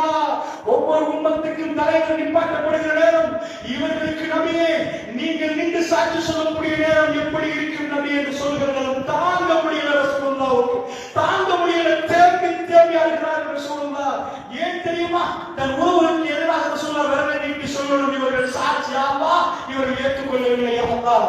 யாரெல்லாம் அந்த சபையில் இருப்பார்கள்? ரசூலுல்லாஹ்வுடைய உம்மா இருப்பார்கள், ரசூலுல்லாஹ்வுடைய வாப்பா இருப்பார்கள், ரசூலுல்லாஹ்வுடைய உறவுகள் இருப்பார்கள். அல்லாஹ்வுடைய நல்லடியார்களே, சாட்சி சொல்ல வேண்டும் என்றால் எப்படி நிற்கும்? ரப்பே என்னுடைய கடமையை நான் செய்தேன், இவர்கள் மறுத்தார் என்று சொல்ல வேண்டும். அல்லாஹ்வுடைய நல்லடியார்கள், உங்களுக்கு தெரியும், ஒருவர் வருகிறார் ரசூலுல்லாஹ்விடம், யா ரசூலுல்லாஹ் எங்க வாப்பா நிலைமை எப்படி யா ரசூலுல்லாஹ்னு கேட்கிறார். ரசூலுல்லாஹ் அவரை பார்த்து விட்டு சொல்றாங்க, அல்லாஹ் வகையை எடுத்து கொடுத்தார், அபூக்க ஃபின்னார், உங்க வாப்பா நரகத்துல. தேவி தேவி அழுது கொண்டு திரும்புகிறார். அவர் திரும்பி போகிறார். ரசூலுல்லாஹ் கூப்பிட்டார், அவரை கூப்பிடுங்கள் என்றார்கள். கிட்ட கூட்டி விட்டு சொன்னார், அபீவா அபாக்க ஃபின்னார், எங்க வாப்பா உங்க வாப்பா நரகத்துல இருந்தாங்க. ரசூலுல்லாஹ் ஸல்லல்லாஹு அலைஹி வஸல்லம் ஹாத்தமுல் அன்பியா, நபிமாருடைய கடைசி ரஹ்மத்துல் லில் ஆலமீன், கொஞ்சம் வராது. ஒருவர் கெஞ்சி கெஞ்சி ரசூலுல்லாஹ் தன் குடும்பத்தாரை இஸ்லாத்துக்கு அழைத்தார். கெஞ்சினார், அவ்வளவு இரக்கம் ரசூலுல்லாஹ்.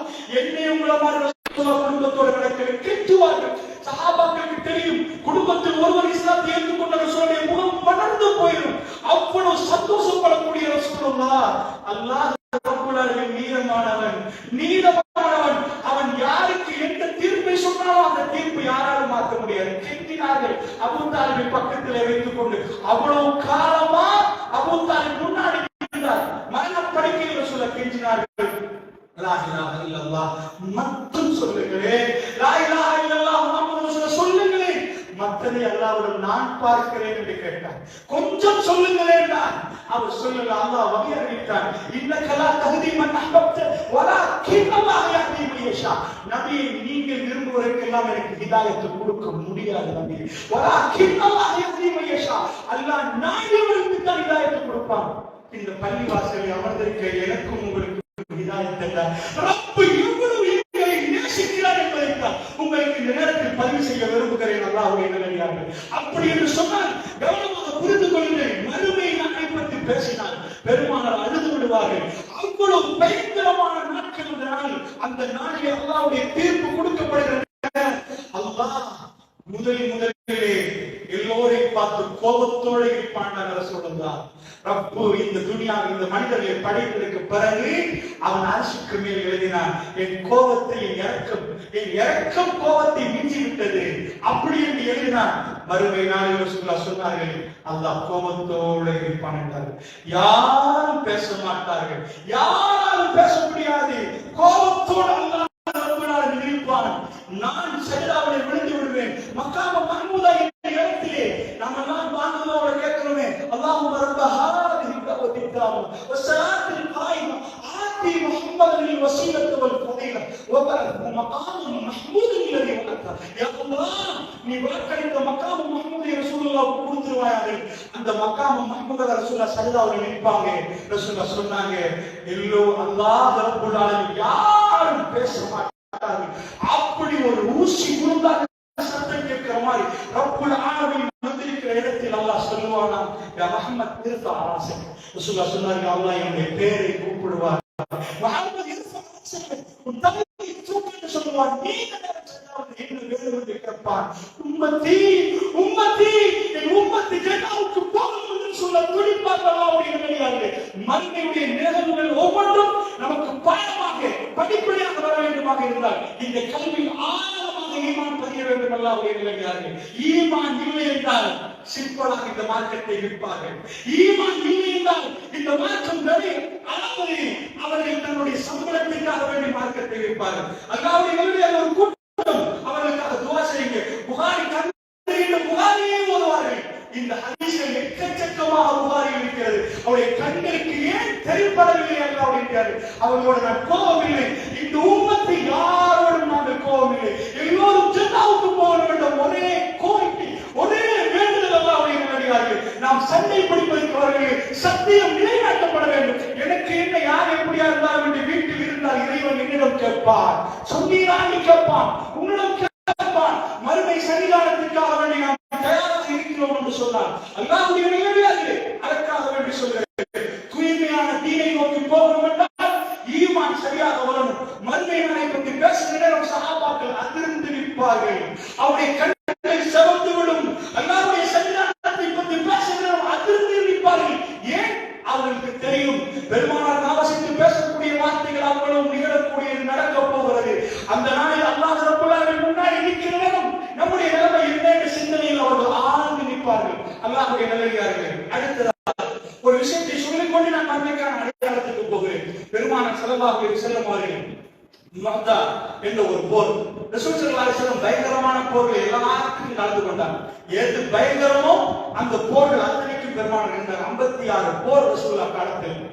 நாங்க என்ன சந்திச்சோம் அல்லாஹ்வுடைய நல்லடியார்களே, ஒரு பிரச்சனை முடிய மறு பிரச்சனை அவர்களுக்கு, ஒரு பிரச்சனை முடிய மறு பிரச்சனை. 56 போர் என்றால் 10 வருடத்துக்குள்ள யோசிப்பாங்க எவ்வளவு யுத்தம். யுத்தம் என்று சொன்னா வாழ்வா சாவா என்பதுதான் யுத்தம். யுத்தம் என்ற கல்யாணம் முடியல, ஒளிவாய் சாப்பிட்டு வரதுக்கு வாழ்வா சாவா. 56 யுத்தம். அல்லாஹ் ரப்பல் ஆலமீன் தேர்ந்தெடுத்த நபியார்கள். அல்லாஹ் என்ன கேட்டான்? உங்களுக்கு கண்ணு தரலையா, மூக்க தரலையா, வாழ்வை தரலையா, ரசூலுல்லாஹை சந்திக்க தரலையா? என்ன கேட்டான்? அல்லாஹ் ரூஹை தாங்கிறது கேட்டான். உங்கள் வாழ்க்கை அர்ப்பணிக்கிறதா? இறைவன் கேட்கிற நேரம் இறைவனுக்கு கொடுங்கள் என்றான் ரூஹை. இறைத்தான் அல்லாஹ் சொன்னான், மினல் முஃமினீன ரிஜால் ஸதகு மா ஆஹதுல்லாஹ் அலைஹி ஃபமின்ஹும் மன் கதா நஹ்பஹு வமின்ஹும் மன் யன்தஸிர் வமா பத்தலு தப்தீலா.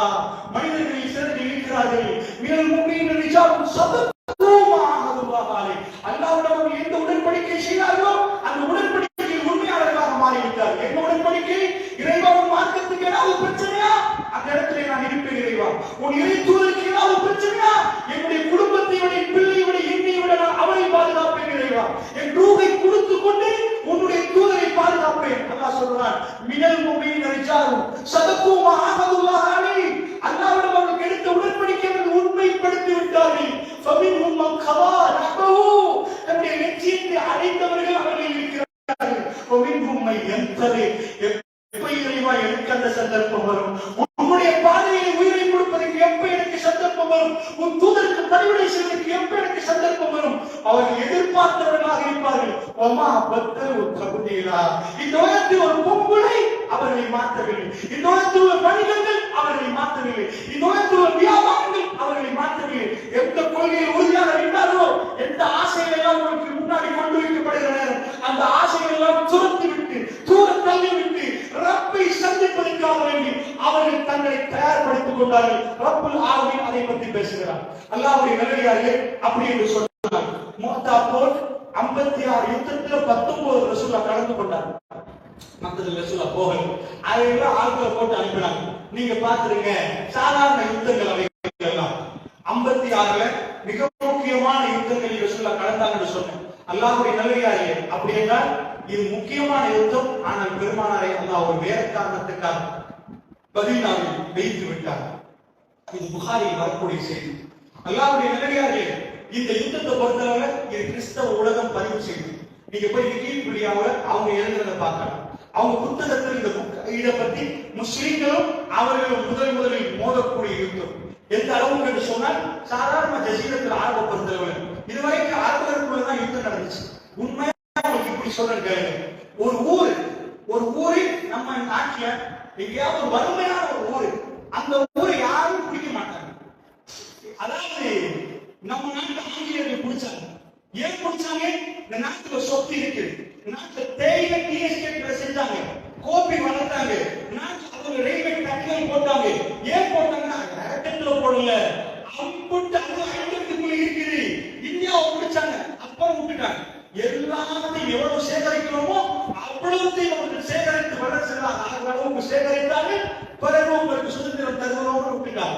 இந்த மண்ணில் இருக்கக்கூடிய முக்கியமான விஷயங்களை எல்லாம் அவர்கள் எடுத்துக்கொண்டார்கள். அவருக்கு சட்டையாவையும் கையில தந்துதான் போனாங்க. இப்படி ஆட்சி நடத்துங்க, இப்படியே இது கெட்டு போங்க, எப்படி நீங்களுக்கு அடிபட்டான்னு திட்டமிட்டு தந்து விட்டு போய்விட்டாரு. அல்லாஹ்வுடைய நல்லடியார்களே, இதுதான் சாதாரணமா ஒரு நாட்டில் வந்து ஏதாவது ரொம்ப முக்கியமா மாநிலம் இருக்குதா இருக்குதா அந்த நாட்டை சூறையாடும். அல்லாஹ்வுடைய நல்லடியார்களே, அரபு நாட்டில் ஒண்ணுமே நல்லா தெரிஞ்சுக்கோங்க. 1000 வருஷங்கள், அதாவது ஜசீரத்துல் அரபு பகுதியில 2 பக்கத்துல பெரிய வளர்ச்சி. மசூத் ரஹ்மான் அலி இந்த பக்கத்துல இந்த பக்கத்துல பிரம்மாண்டமான வளர்ச்சி இருக்குது. இதை எட்டி கூட பார்க்க மாட்டாங்க ஒரு பேச்சு. இதுல கிட்ட கூட வர்றாங்கன்னா உங்களுக்கு தேவையில்லை. அரபு நாட 1000 வருஷம் பழமையான ரோம பேரரசு அரபு நாடுகளை எட்டி கூட பார்க்கணும். எல்லையில் உங்களுக்கு கொடுக்க தெரியாது, ஒண்ணுமே தெரியாது. ஒட்டகத்துல பயணிக்கிறவங்க இப்ப நாட்டை பிடிச்சா நாடு நட்டமாயிரும். இவங்களுக்கு நாணயத்துல கொடுக்க வேண்டி வரும். பிடிக்கலாங்க. இந்த பக்கம் ரோமம், இந்த பக்கம் பாரசீகம். பங்களாதேஷ் நீங்க சாதாரணமா ஒரு நாடு மாதிரி பார்க்காது. இட்டலி தான் தலைநகர். இத்தாலிய தலைநகரமா கொண்ட ரோமம் பெரிய பாரசீகத்தை பொறுத்தவரை ஈரானை தலைநகரமா கொண்டு பிரம்மாண்டமான ஒரு 2 பேரும் சிரியாவுக்கு சண்டை பிடிப்பாங்க.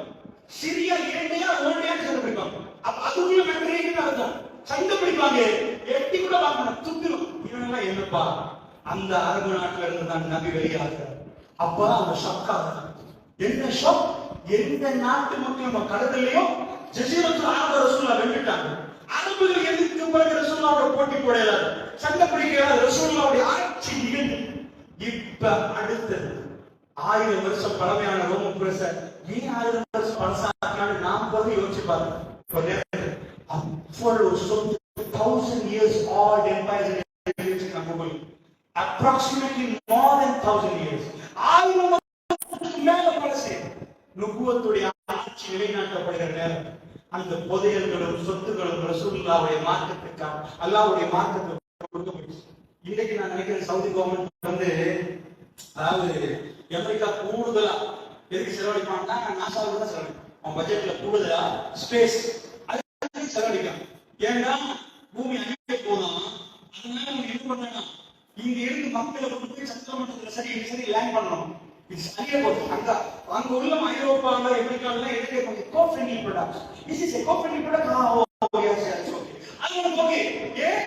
இது எக்கோ ஃப்ரெண்ட்லி. இதால பூமிக்கு நச்சுத்தர எதுவும் வரக்கூடாது. அங்க பூமி அடிச்சிட்டோம்பா, பூமியில இருக்கிற சோர்ஸ் கேளாது, அது அவனுக்கு தெரியும். அதனால பைபிள் ஒரு ப்ராடக்ட் வாங்க போகல எக்கோ ஃப்ரெண்ட்லியா கேட்டு வாங்குறோம். காரணம் என்ன போகும்போது ஒழுங்கா செக் பண்ணிக்கோ, கிளீனா எல்லாமே அப்படின்னு கேட்கிறான். ஏன் இவ்வளவு செலவழிக்கிறான்? $1 பில்லியன் அவன் கன்ஃபார்ம் பண்ணி சொன்னான். பூமி வெடிக்க போகுது, பூமி அழிய போகுது. எங்க சட்டத்தையை கொண்டு போய் அங்க இறக்கணும், அங்க சுவாசிக்கணும் பார்க்கணும். அங்க பில்டிங் கட்டுறது பெரிய வேலை இல்லை, எங்களுக்கு காணி கிடைக்கல. இன்னும் சுவாசிக்கிற மாதிரி பில்லியன் டாலர்ஸ் செலவழிக்கிறான். எங்கேயோ ஒரு தூரத்துல இதுவரைக்கும் ஏமாந்து வருகிறான். அவன் கன்ஃபார்மா புரிகிறான் உலகம் அழிய போகுது. அதுக்கு அவன் செலவழிக்கிறான். சரிப்பா சவுதி இருக்குப்பா, இவ்வளவு சவுதியில பட்ஜெட்ல எது கூட தெரியுமா? நம்ம நாட்டு பட்ஜெட்ல எஜுகேஷன் ஓட கொடுப்போமே. சவுதியில இவ்வளவு பணம் இருக்கு. எதுக்குப்பா அவங்க பட்ஜெட்ல கூட எடுத்துப்பாங்க? மிலிட்டரி. அவங்க எதுக்கு கூட செலவழிக்கிறாங்க? வெப்பன்ஸ். அமெரிக்காவில் பெரும் ஆயுதங்களை, புதிய நவீன ஆயுதங்களை அள்ளி எடுத்துட்டு வர்றாங்க. கல்ஃப்ல 2 கண்ட்ரில ஆக பயங்கரமான ஆயுத கிடங்குகள் இருக்கு. ஒன்று இஸ்ரேல, அடுத்து சவுதியில. கல்ஃப்ல ஒரே நாடு, சின்ன நாடு. இந்த வந்து தள்ளி விட்டு பலஸ்தீன மக்களை தள்ளி விட்டு 1940 முன்னாடி ஒண்ணுமே இடமில்லாம இருந்தவங்க வந்து கல்ஃப்ல 50 பேரை வாய கொடுத்து கையில அவ்வளவு இருக்குது போட்டு அடிச்சுவோம் பாரு அப்படின்னு அவன் பயங்காட்டி நிற்கிறான். இன்னைக்கு மறுபடியும் அடுத்த அடையாளங்கள் ரெடியாகி கொண்டிருக்கிறது.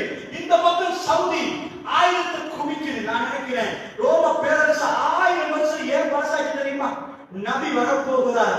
அந்த நபிக்கு அந்த முழு சொத்து கொடுக்க போகிறார்கள். ஃபீ சபீலில்லாஹ். 1000 வருடமா சேர்த்து ஆங்கில பாட்டு ஃபுல்லா சேர்த்து வைப்பாங்க. எதுக்குடான்னு பார்த்தா பிறகு தெரியும் எதுக்கு அவங்க சேர்த்து வச்சிருப்பாங்க. அல்லாஹ்வுடைய அல்லாஹ் வேணும் ஒரு நோட்டுக்கு திருப்பிடுவான். அவங்க அந்த நோக்கத்துல சேர்க்கல. ரோம பாரசீகத்தில் உலகின் சத்தா பிடிக்கிற நேரம் பெருமான் பாரசீகத்தை பிடிக்கிற எப்ப சொல்றாங்க? வயிற்றுல கல்லை கட்டிட்டு அஞ்சா போர்ல கல்லை உடைக்கிறாருன்னு சொல்ல கல்லை போய் கொடுக்குறாங்க. யாரும் சொல்லாங்க எல்லாத்தையும் உடச்சு கல்லை உடைக்கிறாரு. நினைக்கிறாங்க கல்ல வெடி. அல்லாஹ் சொல்றாங்க 3 விஷயம் சொன்னாங்க. அதுல ஒன்றுதான் பாரசீகத்துடைய கருவுல நான் பார்க்கிறேன். அல்லாஹ் முஃமின்கள் கையில கொடுத்தாங்க. இன்னும் சின்ன சாப்பிட அந்த டைம்ல உலகத்துல யாராவது பட்டியல நின்று அமெரிக்கா பிடிக்கணும், நான் பட்டியல நின்று எனக்கு ஒண்ணுமே இல்லாத நேரம் அமெரிக்கா அப்படி பண்ணி சிரிப்பீங்க. சைசப்பா சொல்ற சைச அமெரிக்கா பிடிக்க முதல்ல ஒன்னாவது இருக்கிற ஏரியாவை பிடிக்கல அமெரிக்கா ஜசீரத்துல் அரப் என்று சொல்ல எதிர்த்து வருகிற சொல்ல சொன்னார்கள். பாரசீகத்திலே கருவுடலை பார்க்கிறேன். அல்லாஹ் என் கையில் தர இதா ஹரபி கிஸ்ரா பலா கிஸ்ரா பேட்டல் பண்ணார். கிஸ்ரா அழிந்தால் ரோமம் பாரசீகம் அழிந்தால் மறு ரோமம் பாரசீகம் வராது. இஸ்லாம் இஸ்லாம் நுபுவத்துடைய ஆட்சி அல்லாஹ்வுடைய விளையாடுகளே. அந்த 1000 வருஷமா சேர்த்தது எப்படி கொடுத்தாங்களோ இந்த பாரசீகத்துடைய எல்லா கருவுடலும் போச்சு. வெளில மாட்டி இருந்துச்சு, எல்லாம் பிடிச்ச போட்டு சத்தா. ஆனா அவர் ட்ரெஸ்ல ஒட்டு போட்டிருந்தார். ஒத்த ரூபம் கையில இருக்கல. உமர் பின் கத்தாவுடைய ஆட்சியில அவர் உடுத்ததுல பிஞ்சு இருந்தா ஒட்டு போட்டு அவர் பாட்டு வேண்டாரு. அந்த சல்லி எல்லாம் நான் நினைக்கிறேன் சவுதி கவர்மெண்ட் அல்லாஹ்வுடைய சொந்த கருத்து இதா மார்க்கமா சொல்றீங்களே, தப்பாக போய் பிரச்சாரம் பண்றாதீங்க. இவ்வளவு இருக்கிறாங்க மஹதி அலைஹிஸ்ஸலாம் வர்ற டைம்ல. மஹதி அலைஹிஸ்ஸலாம் மதீனாவுடைய பள்ளிவாசல் ரசூலுல்லாஹ்வுடைய பள்ளியில்தான் அவர்கள் படைகளை அனுப்புவதற்குரிய மெயின் ஏரியாவாக வைப்பார். அல்லாஹ்வுடைய சேர்த்து சேர்த்து கையில கொண்டு போறாங்க தெரியாது. உலகத்துள்ள மிக பலம் வாய்ந்த படை மஹதி அலைஹிஸ்ஸலாமுடைய படை அல்லாஹ்வுடைய. அப்படி என்றால் கவனமாக புரிந்து கொள்ளுங்கள். இந்த ரோமம் பாரசீகம் இதுல ரோமத்தில் இருந்தா வருது பைசேண்டியன் படை வருகிற அவர்கள் எழுதி வச்சிருக்கிறாங்க. 1,00,000 பேர் அவங்க மொத்தம் ரசூலுல்லாஹ் அனுப்புறாங்க. படை எப்படி அனுப்புறாங்க சொல்லி அனுப்புறாங்க. வடக்கே ரசூலுல்லாஹ் பேசுறதுக்கு மாத்திரமா பேசுறாங்க. என்ன சொன்னாங்க தெரியுமா? ரசூலுல்லாஹ் பார்த்துட்டு சொன்னாங்க, ஸைத் பின் ஹாரிஸா நீங்க படிங்க, நீங்க ஷஹீதாக்கப்பட்டா. யாரு ஸைத் பின் ஹாரிஸா ரலியல்லாஹு அன்ஹு? ரசூலுல்லாஹ் வளர்ப்பு மகன் இஸ்லாத்திலே ரசூலுல்லாஹ் வளர்த்த புள்ள ஸைத் பின் ஹாரிஸ். நீங்க படிங்க, நீங்க ஷஹீதாக்கப்பட்டா ஜாஃபர் பின் அபீ தாலிப் யுமத்தின் சிறந்த பேச்சாளர், மிகவுமே அதாவது நிறைய சஹாபாக்களால் நேசம் பாராட்டப்பட்டவர். அலியுல்லாஹ் நானா மூத்த நானா அவரை பார்த்து சொன்னாங்க, இப்பதான் வந்திருக்கிறார் அபிசீனியா மன்னரோட அங்கே நின்று இப்பதான் வந்திருக்கிறார் ஜாஃபர், நீங்க கொடிய நீங்க ஷஹீதாக்கப்பட்டால் அப்துல்லாஹ் பின் ரவாஹா நீங்க கொடிய போங்கன்றார். இஸ்லாமிய பகுதியில நாங்க எழுதி வச்சிருக்கிறோம் 3000 பேர் நம்ம படைகள். கிறிஸ்தவ உலகத்தோட ஃபர்ஸ்ட் வார். அரபுகள் யார் என்று கணக்கு இல்லாத அரபுகள் 3000 பேர் தான் போறாங்க. கிறிஸ்தவர்கள் இந்த படை எவ்வளவு பலம் என்பதை இந்த பிள்ளைகள் பாட்டு பார்க்க சூற பார்ப்பாங்க. அதை வச்சு அடிப்பான். ஆனா சீசன காலம் அந்த டைம் தான் அவங்க டைம் எல்லாம் அவ்வளவு ஆயுதங்களும் இருக்கு. புதுசா கண்டுபிடிச்சு வச்சிருந்தாங்க. உலகத்துல உலக சாட்சி பெருக்கல் மண் நிற்கிற சீசன் வாழ்ற நேரம் இந்த டைம்ல அவங்க அனுப்புற 1,00,000 பேர் அவங்க எழுதி வச்சிருக்காங்க. அவங்க எழுதுறாங்க 1,00,000 பேர், நம்ம தரப்பு 3000 பேர். 3000 யுத்தம் நடக்க போது பெருமான சும்மா சொல்லி அனுப்ப மாட்டாங்க. சொல்லிட்டாங்கன்னா மௌத்தன் சொல்லிட்டாங்கன்னா ஷஹீத் அர்த்தம். அதனால போன ரசூலுல்லாஹ் மதீனாவுல லைவ் பண்ண ஆரம்பிக்கிறாங்க. இப்ப எப்படி சாதாரணமா நாம ஒரு கிரிக்கெட் மேட்ச் அடிக்கிற லைவா கொடுக்கறானோ, உலகத்துல ஃபுட்பால் மேட்ச் உலகமே பார்த்து கொடுக்கறானோ, இதே மாதிரி ரசூல் ஸல்லல்லாஹு அலைஹி வஸல்லம் அவர்கள் மதீனாவுல நின்று கொண்டு லைவ் பண்றாங்க. சொல்றாங்க, ரசூலுல்லாஹ் எனக்கு இப்ப மாத்தா தெரியுதுன்னு சொல்லுங்க. அல்லாஹ் காக்குகிறார். ஸைத் பின் ஹாரிஸா கொடியை பிடிக்கிறார், முன்னாடி போகிறார். அல்லாஹ் அவருக்கு வீரமரணத்தை கொடுத்து விட்டார், ஷஹீதாக்கப்பட்டார். அதுக்கு அடுத்ததாக ரசூல் ஸல்லல்லாஹு அலைஹி வஸல்லம் நடத்த புள்ள அடுத்தது ஜாஃபர் பின் அபீ தாலிப் ரலியல்லாஹு அன்ஹு. அவர் முன்னாடி போகிறார். ஜாஃபர் ரலியல்லாஹு அன்ஹு பொறுத்தவரை அவர் ரொம்ப சிறப்பான பேச்சாளர் மட்டுமில்லாமல் வீரம் உள்ளவர். முன்னாடி போகிறார். ஜாஃபர் ரலியல்லாஹு அன்ஹு ஷஹீதாக்கப்படுறார். அல்லாஹ்வுடைய தூதர் சொன்ன உடனே ஜாஃபர் குடும்பத்தை ஆரம்பிச்சார். அவருக்கு தெரியும் ரசூலுல்லாஹ் மாவசத்தி பேசினார். திரும்ப ஜாஃபர் ரலியல்லாஹு அன்ஹு சலாம் சொல்லுகிறார். திரும்ப பார்க்கிறார். திரும்ப வரமாட்டாங்க 100% தெரியும். அந்த மக்கள் எழுதுறாங்க, நாங்க கத்தம் இல்ல, பாத்தியா இல்ல, மௌத்தானவங்களுக்கு போய் கத்தண்டினாங்கப்பா, நீங்க ஊட்டி விடுங்க. இந்த ஹதீஸை வச்சுதான் சொல்லுவோம். புகாரில வாரி இந்த ஹதீஸ். ஜாஃபர் ரலியல்லாஹு குடும்பத்தார் சாப்பிட மறுக்கிறாங்க. ஒரு தோட்டத்தை ரசூலுல்லாஹ் சொல்லுகிறாங்க, யார் சொல்லலாம் சாப்பிடலான்றாங்க. அவங்க அழுகிறாங்க. ஜாஃபருடைய பிரியாவுடைய நினைத்து மிகவும் கவலைப்படுறாங்க. ரசூலுல்லாஹ் சொல்றாங்க, இஸ்னபூலி ஆலி ஜாஃபர், ஜாஃபருடைய குடும்பத்துக்கு சாப்பாடு கொடுங்கப்பா, அவங்க பக்கத்துல அவங்க ரெடி பண்ணி கொடுங்க.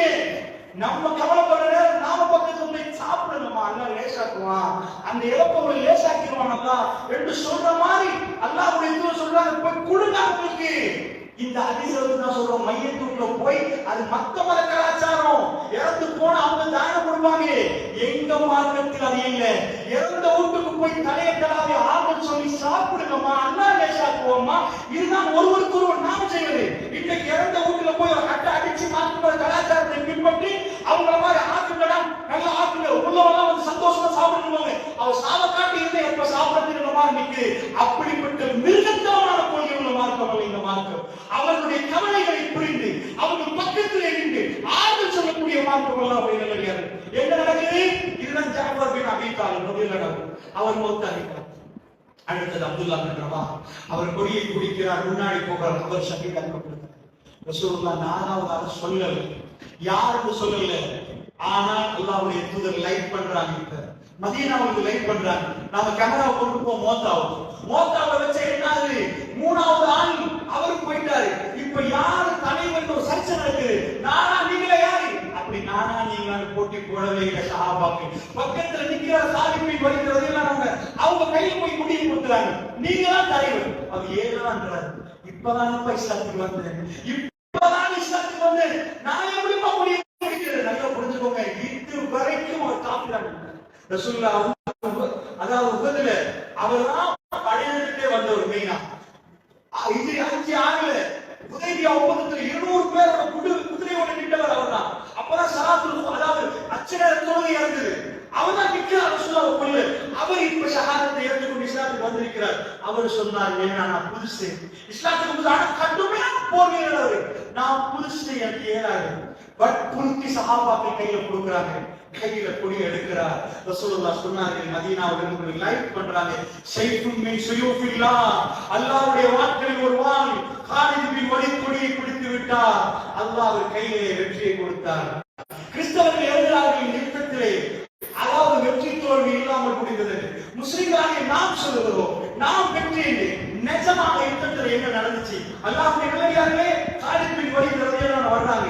யுத்தம் முடிஞ்சு 1000 கிலோமீட்டருக்கு அங்கால இருந்து வந்தா அந்த தகவல் மதீனத்து மக்களுக்கு எல்லாம் தெரிகிறது. ரசூலுல்லாஹ் யாரை சந்திக்க மாட்டீங்க மறுபடி என்று சொன்னார்களோ அவர்கள் எல்லாம் மறந்திருந்தார்கள். அப்துல்லா பின் ஜாஃபர் அதாவது ஜாஃபர் பின் அபீ தாலிப் ரலியல்லாஹு அன்ஹு மௌத்தா இருந்தாங்க. ஸைத் பின் ஹாரிஸா ரலியல்லாஹு மௌத்தா இருந்தாங்க. அப்துல்லா பின் ரவாஹ் ரலியல்லாஹு மௌத்தா இருந்தாங்க.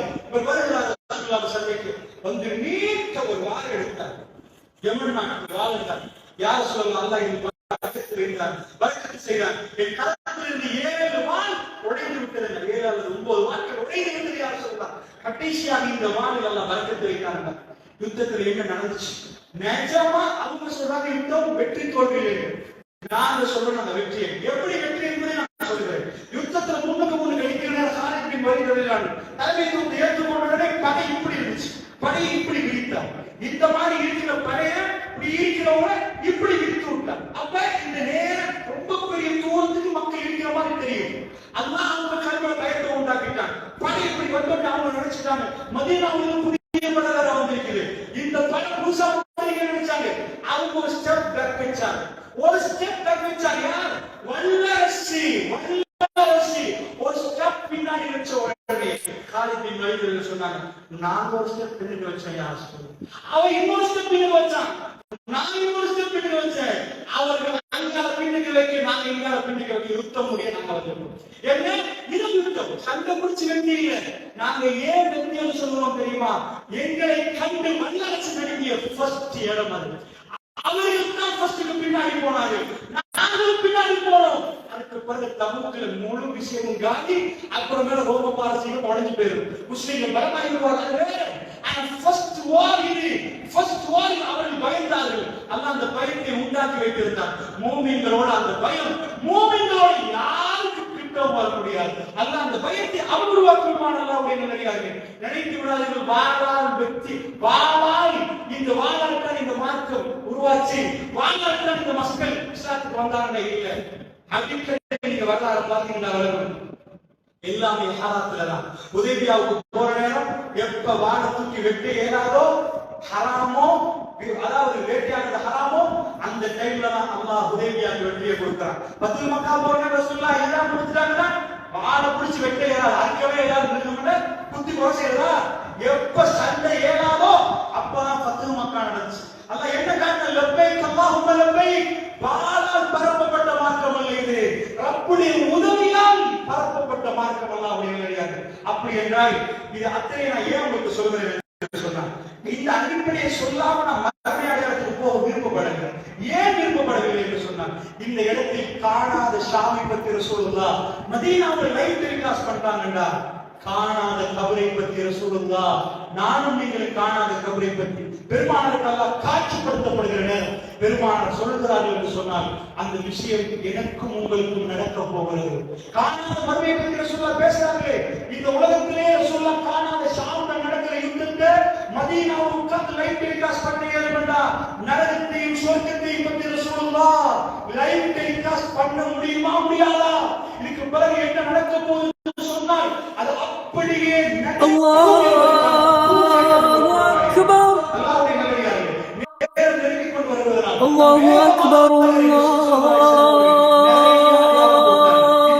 அக்பர், அல்லாஹ் அக்பர்,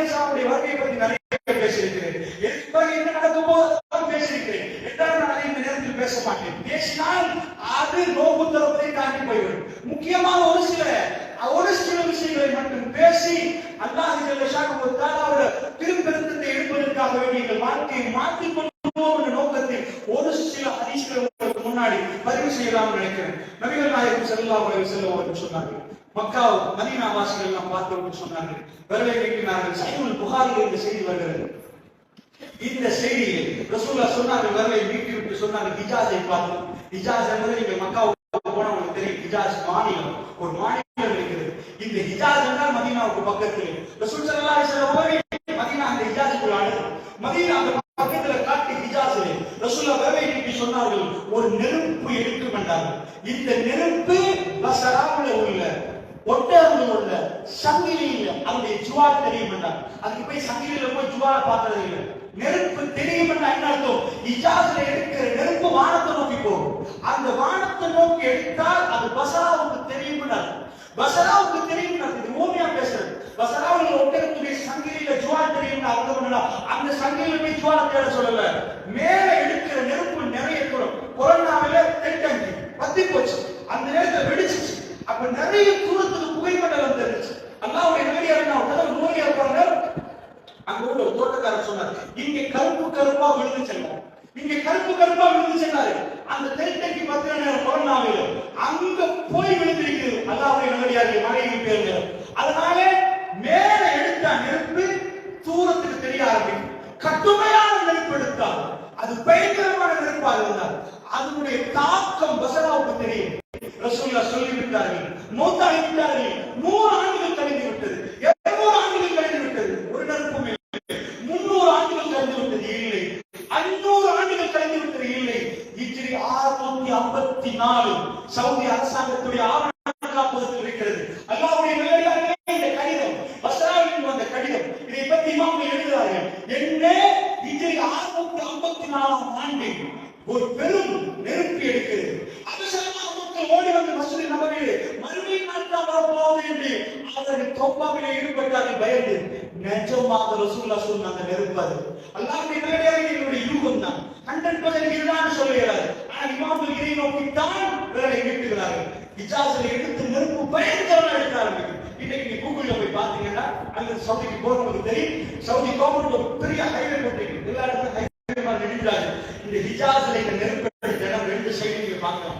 நடுவில் காப்பிட்டோம், 2 சைடு கரையில் போன கற்களை நீங்க பார்க்கலாம். நீங்க போட்டோஸ் நீங்க கூகுள்ல நீங்க பார்க்கலாம். ஹிஜாஸ்ல கரையில் போன கற்கள், நீண்ட தூரத்துக்கு கரையில் போன கற்கள், அவ்வளவு பிரம்மாண்டமான நெருப்பு. பெருமானார் ஸல்லல்லாஹு அலைஹி வஸல்லம் சொன்னார்கள், லா தகுமு ஸஆ, மறுமை நாள் வராதென்றார்கள். எது வரைக்கும் தெரியுமா? ஹிஜாஸில் நெருப்பு எடுக்கும் வரைக்கும் வராதென்றார். அல்லாஹ்வுடைய நல்லடியார்களே, அப்படியே அந்த நெருப்பு எடுத்து விட்டதோ அந்த நெருப்பு தான் அதுவா என்று சந்தேகம் கொள்கிற அளவுக்கு அது பிரம்மாண்டமான ஒரு நெருப்பு. ரசூல் ஸல்லல்லாஹு அலைஹி வஸல்லம் சொன்னார்கள், இது ஹிஜ்ரி 6.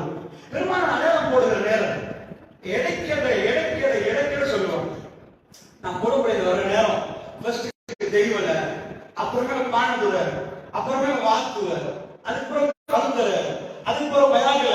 இப்படி இடைக்கிட சொன்னாமா எவ்வளவு தூரம் வேறுபடுத்தி எதிர்த்தாண்டிட்டும் அடுத்தாண்டிட்டும் அடுத்தாண்டிட்டும் அடுத்தாண்டிட்டும்.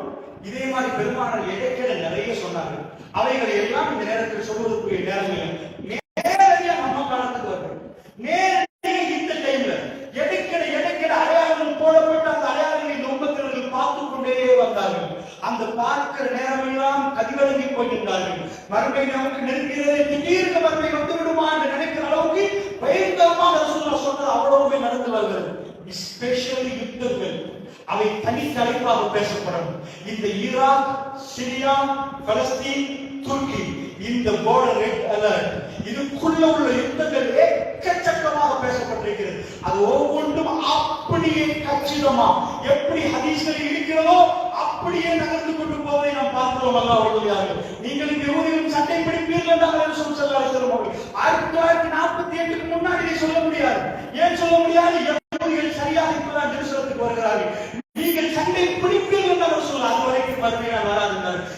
அதாவது தெச்சா கொல்லப்படுகிற இடத்தில் சொன்னார்கள். எல்லாம் தெளிவாக சொல்லப்பட்டது. ரெடியாக இருக்கிறது மறுமை நாளை நோக்கி போவது. அல்லாஹ்வுடைய நல்லடியார்களே, அதை ஒரு பக்கம் வைத்துவிட்டு நான் இன்னொன்றை சொல்வேன். இந்த காலத்தில் அதாவது நாசாவுடைய சேட்டலைட் நேரடியாக யூப்ரட்டிஸை நோக்கி போடப்பட்டிருக்கிறது. யூப்ரட்டிஸ் நதி என்று சொல்வது நான் ஸ்கூலில் படிக்கிற நேரத்தில் நீங்கள் எல்லோரும் படித்திருக்கிற ஃபுராத் என்பது அரபில் நம்ம சொல்ற ஃபுராத் நதி. யூப்ரட்டிஸ் டைக்ரீஸ் என்று சொல்லுவோம். உலகத்திலே மனித வரலாறு ஆரம்பிக்கப்பட்ட மெசொப்பொத்தேமியா வரலாறு என்று சொல்வார்கள். அதுதான் ஒன்னாவது யூப்ரட்டிஸ் டைக்ரீஸ் நதிக்கரை ஓரமாகத்தான் மனிதர்கள் சிவிலைஸ் ஆனாங்க. அடுத்து சிந்து நதிக்கரை ஓரம், ஒவைமோ நதிக்கரை ஓரம் சொல்லுவார்கள். சைனா மக்கள் ஒவைமோ, சிந்து நதிக்கரை ஓரம் இந்தியா மக்கள், மெசொப்பொத்தேமியான மக்கள் தான் ஆரம்பம். நான் நினைக்கிறேன் எனக்கு இன்றைக்கு ஸ்கூல்ல 4ஆம் ஆண்டு படிச்சது ஞாபகம். அதை படித்து தருவார்கள். கபிரஸ் என்ற ஒரு பேப்பர், அந்த பேப்பரை கண்டுபிடித்தவர்கள் மெசொப்பொத்தேமியான மக்கள். ஏன் நான் இதை சொல்கிறேன்? பண்டை காலத்து வரலாறு ஆரம்பிக்கப்படுவது நதிக்கரை ஓரமாக. ஜீவ நதிகள் ஓடுகிற நேரம் அந்த நதியில இருந்துதான் அந்த மக்கள் உருவாகுவார்கள். அங்கிருந்து பள்ளி பெருகி அந்த நதியை வைத்த விவசாயம் ஆரம்பிப்பார்கள். எல்லாமே நதியை ஒட்டுகிறார். பண்டை காலத்து நதி. நான் பேசுவதை நிப்பாட்டார்கள். எல்லார் கையிலும் போன் இருக்கிறது. உங்களுடைய கையில கூகுள் இருக்கிறது. உலகத்தில் உள்ள அறிவாளி என்று சொல்ற கூகுள், அதுல அவர் தகவலை போட்டு வச்சிருக்க அறிவாளி இல்ல, தகவல் களஞ்சியம். தகவல் களஞ்சியத்தில் போய் அடித்து பாருங்கள். என்ன நான் சொல்லுவது சரியா பிழையா? சும்மா தலையாட்டிட்டு போவாதீங்க. நான் சொல்லக்கூடியது இருக்கிறதா இல்லையான்னு பாருங்க. அல்லாஹ்வுடைய யூப்ரட்டிஸ் நதி ரசூலுல்லாஹ் சொன்னார்கள். அரபியிலே ஃபுராத் என்று சொல்வார்கள். சஹீஹுல் புகாரி உட்பட நிறைய கிதாபுகளில் இந்த செய்தி வருகிறது. அல்லாஹ்வுடைய தூதர் சொன்னார்கள். நான் சொன்னேனே, வேதனையில் ஒருவர் மௌத்தாவதையும் அங்கால சிலிண்டர் அடிக்கிறதை ரசூலுல்லாஹ் சொல்ல மாட்டாங்க. அல்லாஹ்வுடைய தூதர் சொன்னால் உலகமே திரும்பி பார்க்கிற மாதிரி ஒரு செய்தி. அந்த செய்தியை கடந்து போகிற நாம் பயந்து போய்விடுவோம். ரப்பை சந்திக்க போகிறோம் என்ற உணர்வு நமக்குள் மேலோங்கிவிடும். நம்முடைய செயல்களை எல்லாம் நாம் அழகுபடுத்திக் கொள்வோம். அப்படியான விஷயங்களை தான் ரசூலுல்லாஹ் சொல்லுவார்கள். இன்றைக்கு நாசாவுடைய ரிப்போர்ட்டை இங்க கூகுள் இப்ப பார்க்கலாம். நான் சொல்றது சும்மா டைப் பண்ணி பாருங்க, இமேஜ் உங்களுக்கு காட்டுவாங்க.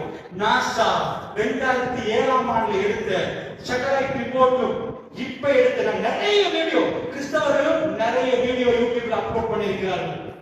அவருடைய பைபிளும் இதை பற்றி பேசுகிறது. அதனால் ஃபுராத் நதி என்பது மிக முக்கியம். ஆனால் நாங்க சொல்றது தெளிவாக மிக தெளிவாக ரசூல் ஸல்லல்லாஹு அலைஹி சொன்னார்கள். ஃபுராத் நதி வத்தும் என்றார்கள். தங்கமணி வெளிவரும் வரைக்கும் மறுமை நாள் வராது என்று ரசூல் ஸல்லல்லாஹு அலைஹி. யூப்ரட்டிஸ் நதி வத்துமா? நான் ஏன் உங்களுக்கு சொன்னேன் தெரியுமா? பண்டை காலத்து நதி என்றால் எவ்வளவு காலமா ஜீவ நதியா ஓடி இருக்கு. அந்த நதி வத்துமான்னு கேட்டா சாதாரணமா மாவழியாறு, அதுல தண்ணி ஓடிட்டே இருக்கு. நீங்க பாத்தீங்கன்னா மாவையும் கிடைக்குது. இந்த மாவழியில போற வழியில பாத்தீங்கன்னா ஒரு மனோய் வரும். சில காலத்துல தண்ணியே இருக்காது, சில காலத்துல நல்ல தண்ணி ஓடும்.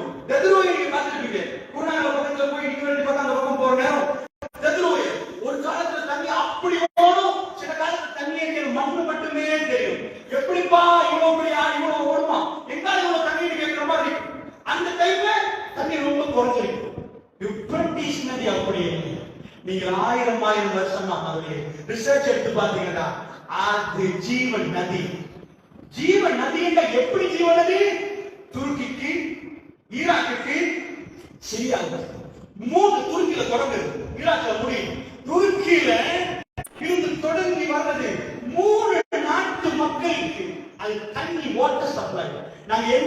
குடிக்கிறோமோ 3 நாட்டு மக்களுக்கு தண்ணி குடிக்கிறது.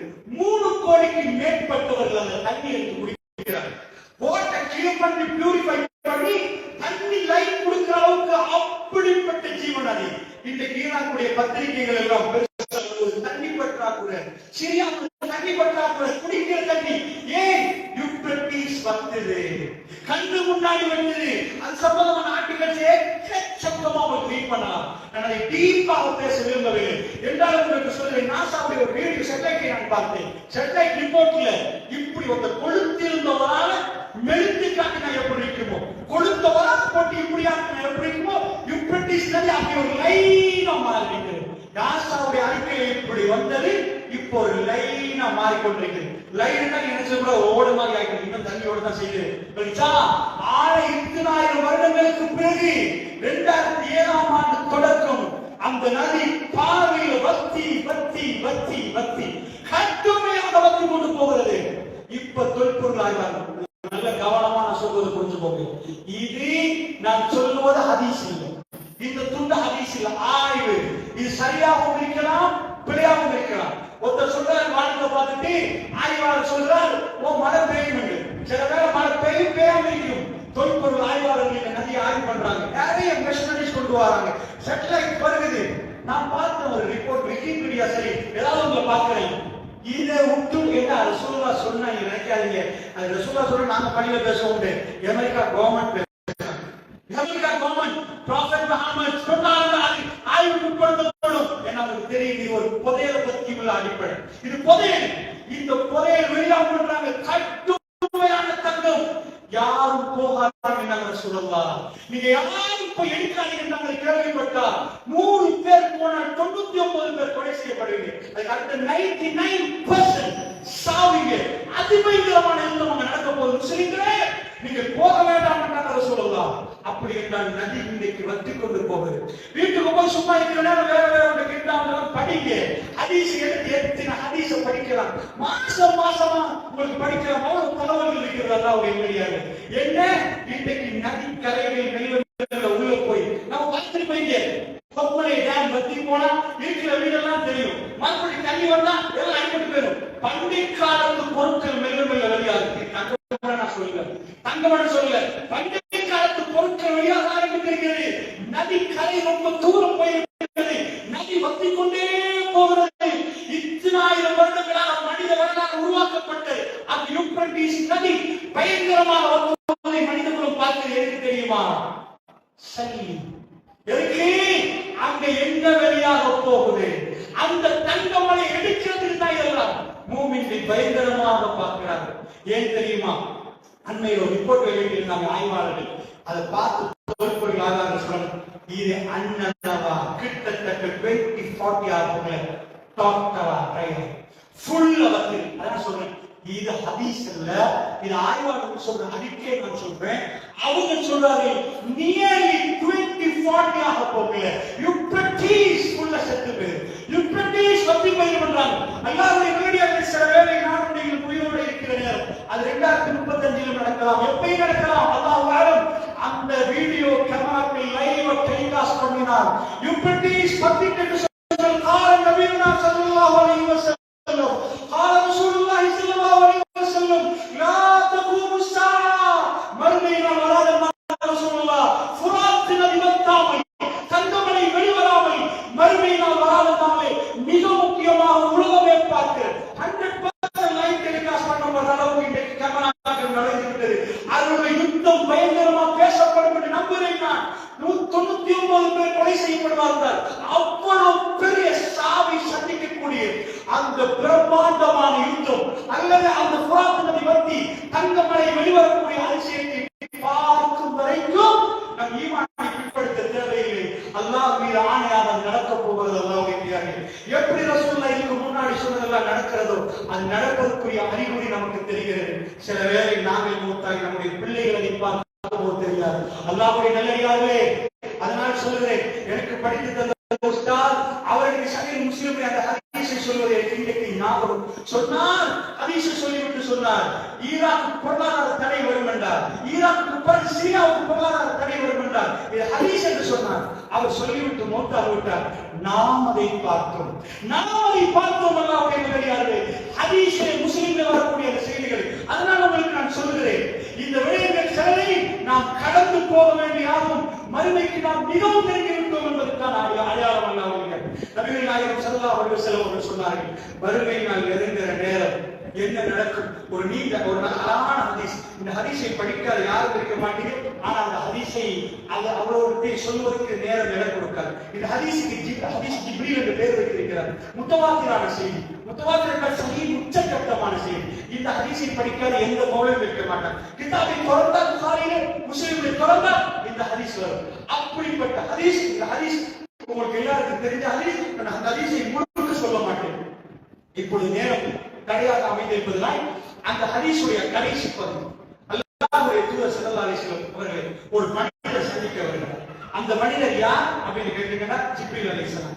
அந்த ஹதீஸில் ஜிப்ரீல் அலைஹிஸ்ஸலாம் ரசூலுல்லாஹ் சொல்ல மாட்டாங்க. ஆனா அந்த ஹதீஸ்ல வருவார், கிட்ட இருப்பார், நிறைய கேள்விகள் கேட்பார். அதுல நபிகள் நாயகம் ஸல்லல்லாஹு அலைஹி வஸல்லம் அவர்களுக்கு ஒரு கேள்வி கேட்பார்.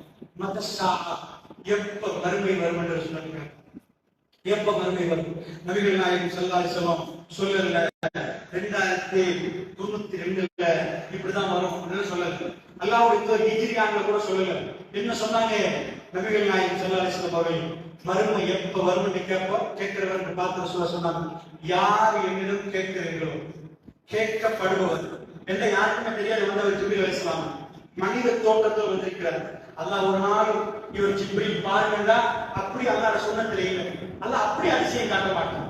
ஆனா அந்த மக்களுக்கு எல்லாம் ஆதரவு கொடுக்க விரும்பினான். மனித தோற்றத்துல வந்து ஜிப்ரீல் பேசுறாங்க.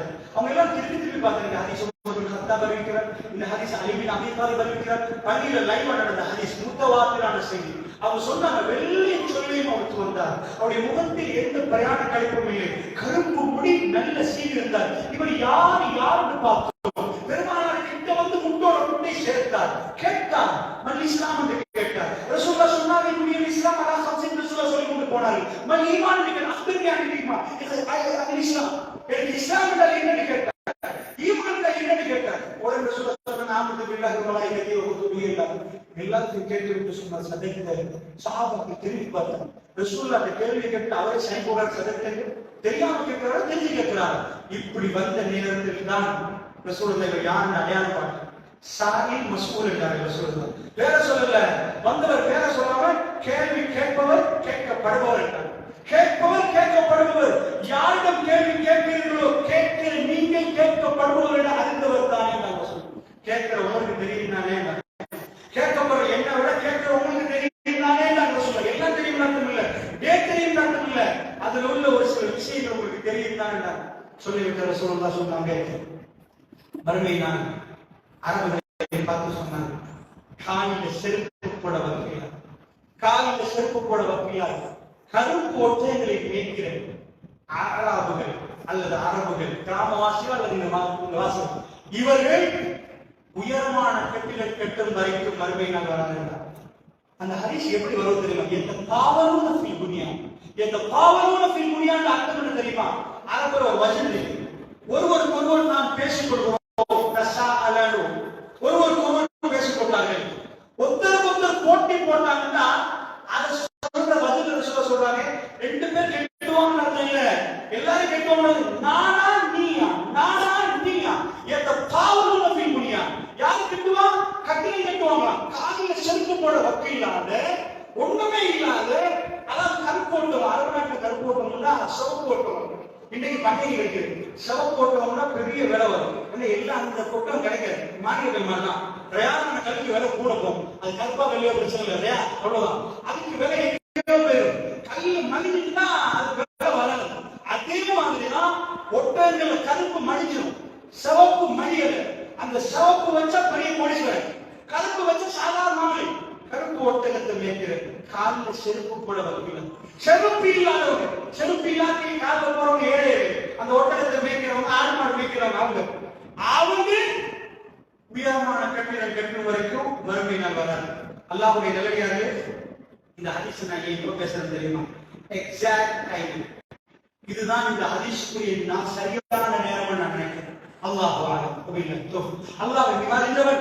அல்லாஹ்வுடைய நல்லடியார்களே, பெருமானார் சொன்னாரு, இப்ப நீங்க போய் கூகுள் அடிங்க, எல்லாருமே அடிச்சு பாருங்க, துபாயில உள்ள உயரமான கட்டிடம் எது?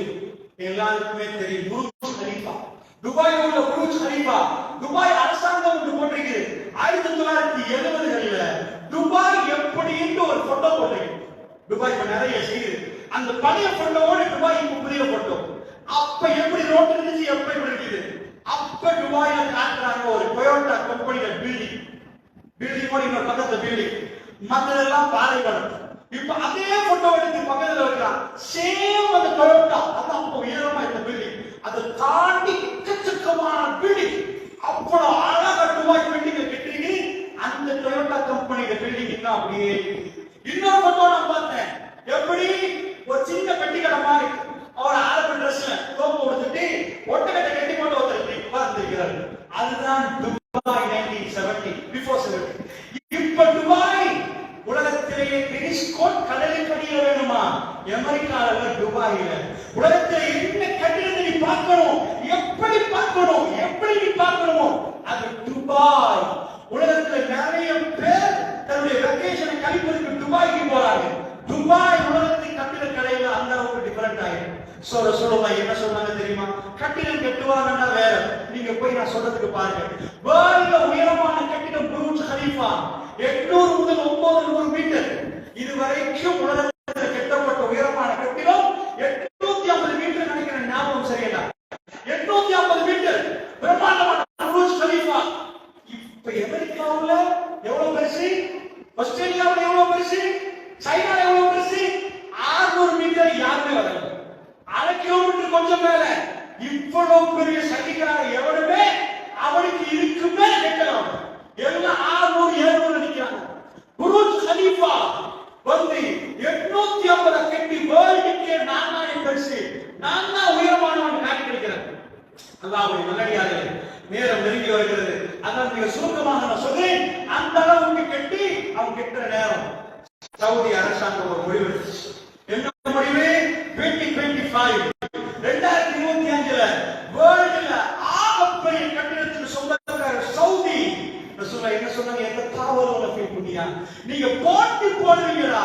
உங்களுக்கு ஒண்ணுமே இல்லாத ஏழையா நீங்க நிப்பீங்க, ஏழையா நிக்கிறீங்க. நாங்களே சாப்பாடு இல்லாம நிக்கிறோம். அரபுகள் யார் காலி துப்புவார் உலகம். அரபுகிட்ட ஒண்ணுமே இல்லை. இந்த ஃபியூல் மட்டும் வர வேண்டாம், அரபுகள் தான் பரம ஏழைகள். இன்றைக்கு நான் உங்களுக்கு சொல்ற நேரம் உங்களுக்கு புரியாது. இந்த அரபு உலகத்தை இப்படி பார்த்துட்டு கல்ஃபுக்கு போய் வந்துட்டு மிடில் ஈஸ்ட்ல போய் நின்றுட்டு வந்ததுக்கு பிறகு எங்களுக்கு மிடில் ஈஸ்ட் எப்படின்னு விளங்காது. ஆனா நேற்றும் மிடில் ஈஸ்ட் தான் பிச்சைக்கார நாடு. அவர்களுக்கு இந்த ஆயில் மட்டும் இல்லை என்றால் அவர்களுக்கு வேற எதுவும் இல்லை. அப்படி இருந்தவங்க ரசூலுல்லாஹ் சொன்னாங்க, எந்த தாவரோட பிடிபடியா கட்டிடத்தில் நீங்க போட்டி போடுவீங்க. சவுதி அரசாங்கம் சொல்லுது 2025 வேர்ல்ட்ல டாலஸ்ட் பில்டிங், ஆக உயரமான பில்டிங்க்கு சொந்தக்காரங்க நாங்க. 1008 மீட்டர்ஸ். ஃபர்ஸ்ட் வானத்தை நோக்கிய ஃபர்ஸ்ட் கிலோமீட்டர். இதுவரைக்கும் ஃபர்ஸ்ட் கிலோமீட்டர் யாரும் கட்டல. ஃபர்ஸ்ட் கிலோமீட்டர் நாங்க கட்டோம். எல்லாம் செஞ்சுட்டாங்க, கன்ஸ்ட்ரக்ஷன் ஸ்டார்ட் ஆயிட்டு.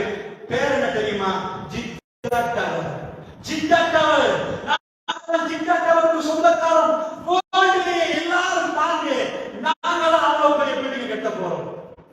சும்மா இருக்கிறாங்க துபாய். அடுத்த பிரஸ் கான்ஃபரன்ஸ் அவங்க வைக்கிறாங்க. we are ready, நாங்க ரெடி என்றாங்க. வானத்தை நோக்கிய ஃபர்ஸ்ட் செகண்ட் கிலோமீட்டர். நான் பேசுறத நினைச்சு பாக்குறேன். இன்னும் 1 கிலோமீட்டர் போறாங்க, 800 மீட்டர்.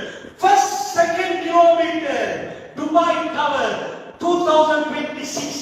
2025ல சவுதி ப்ராஜெக்ட் முடிகிற நேரம். 2026 எங்களோட முடிகிறாங்க. 2026 நாங்க வேர்ல்ட்ல ஆகப்பெரிய பில்டிங். எவனுக்கு பாக்குறோம்? நாங்க 600ல நிக்கிறோம். 1 2 எங்கடா போறான்? நான் இத பேசுறதுக்கு முடியுங்கன்றாங்க. நீங்க தான் போய் பாருங்க. வேர்ல்ட்ல இந்த கட்டிடம் மயங்கி போகிறோம். 2040ல முடியுது சவுதியில நியோம் சிட்டி. இதுவரைக்கும் நீங்க கண்ட சிட்டி இப்படியே போய் சிட்டி போய் இப்படியே போய் ஏர்போர்ட் போகணும். எங்க சிட்டி இப்படி, வேர்ல்ட்ல புதிய சிட்டி இப்படி மேல பிரஸ் பண்ணி மேல போனா ஏர்போர்ட். அந்த சிட்டி 140 கிலோமீட்டர். அதை பத்தி நீங்க தனியில பார்த்தா வளரும். சவுதி தந்த ப்ராஜெக்ட் வைக்கிறாங்க, துபாய்க்கு ஒரு ப்ராஜெக்ட் வைக்கிறான். நாங்க 3 மாதிரி ஒரு பெரிய கட்டிடம் கட்டுறோம். எங்க பார்த்தாலும் வேர்ல்ட்ல உள்ள மூணு நீங்க பார்க்கலாம். சவுதி ஒரு ப்ரொஜெக்ட் போடுறான், எங்க பார்த்தாலும் வேர்ல்ட்ல காமத்துல்லா இல்ல, பெரிய பெட்டியில ஒரு வேற ஒரு கன்ஸ்ட்ரக்ஷன் கொண்டு வரான், இத பாருங்க. பெருமானார் சொன்னார், ஜிப்ரீல் அலைஹிஸ்ஸலாத்துக்கு முன்னாடி வச்சிட்டு அரபுகள் கட்டிடம் கட்டுவது போட்டி போடும் வரைக்கும் மறுமை நாள் வராதவர்கள் அல்லாஹ்வுடைய நல்லடியார்கள் அப்படின்னு சொன்னால் நிறைய சான்றுகள் நம் முன்னாடி வைக்கப்பட்டிருக்கிறது. இந்த சான்றுகள் ஒவ்வொன்றும் நம்முடைய ஜனாசாவை தூக்கியதற்கு பிறகு நாம் சிந்திப்பதற்கல்ல, நம்முடைய ரூஹ் பிரிவதற்கு முன்னாடி நாம் சிந்திப்பதற்கு அல்லாஹ்வை நேர்மையாக நம்முடைய வர்த்தகத்தில் ஈடுபடுவோம், நியாயமான முறையில் செய்வோம். தஅவா என்பது ஒரு விஷயத்தை நன்றாக புரிந்து கொள்ளுங்கள். தஅவா களம். நீங்கள் இந்த கொள்கையை ஏற்றுக்கொண்டு இந்த பள்ளிக்குள் வந்திருந்தால், குர்ஆனும் சுன்னத்தும் உயிர் மூச்சிட்டால் பிரச்சனை வராமல் உங்களுக்கு ஜன்னாவுக்கு போக முடியாது. கொள்கையை நாம் ஏற்றுக்கொண்டு விட்டோம். பிரச்சனைகள் தாண்டி தஅவாவை நிறுத்த முடியாது. சத்தியம் எப்பொழுதும் மேலோங்கும்.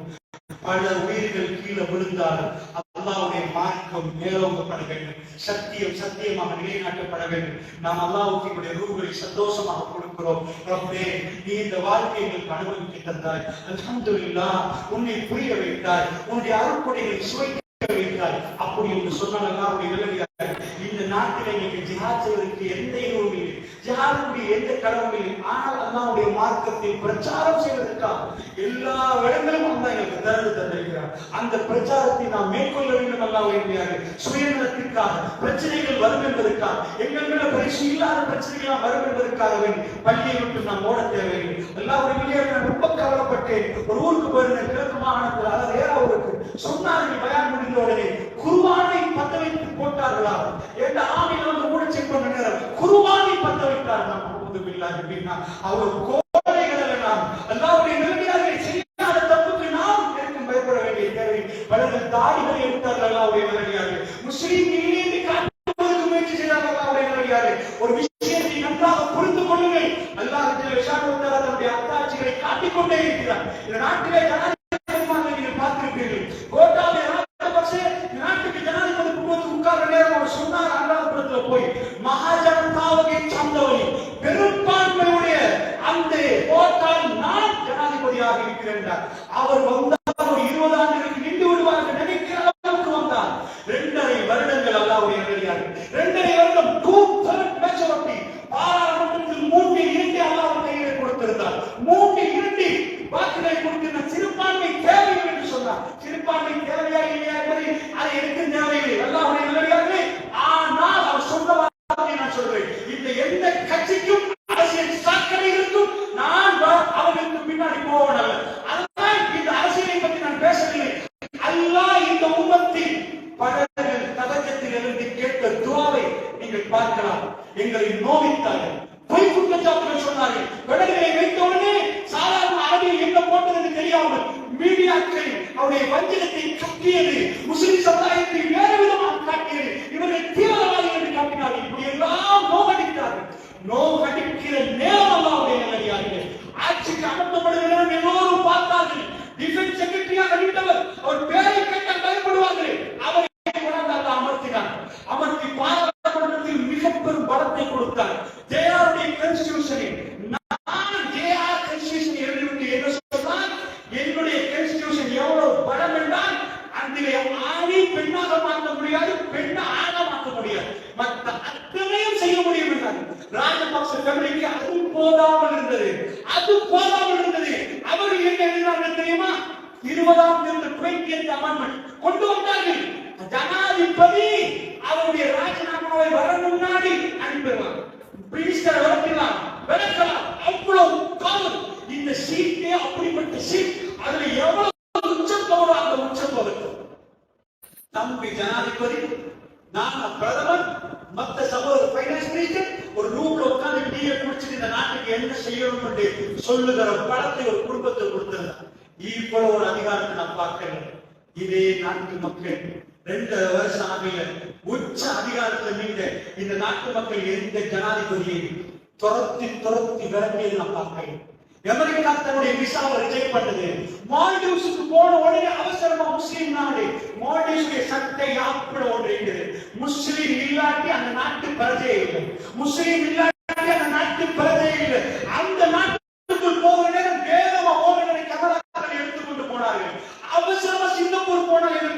தான் தரையில் கொண்டார்கள்.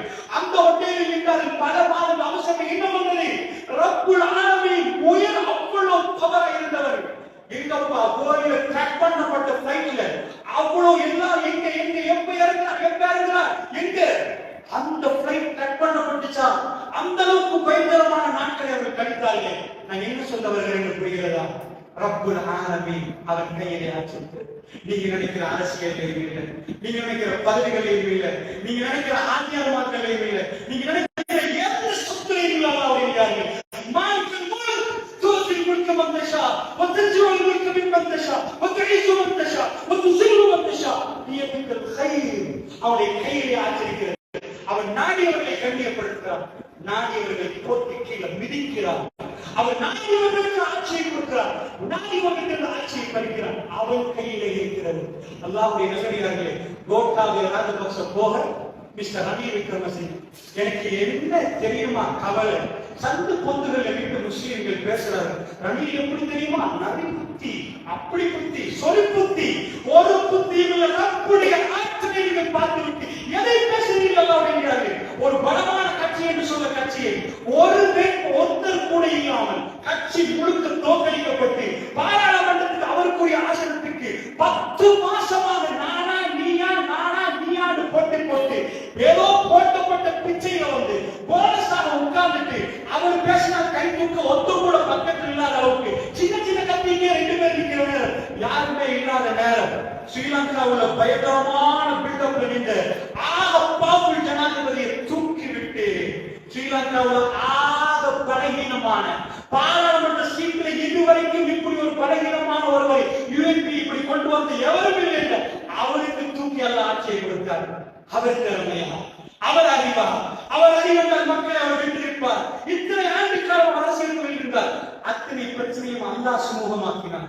எப்படி இவ்வளவு பேர் போலில் இருந்தால் என்னாச்சு? ரப்பு சுமூகமாக்கினார். அவருக்கு தெரியும் யாரை எப்படி மாற்றம் என்று.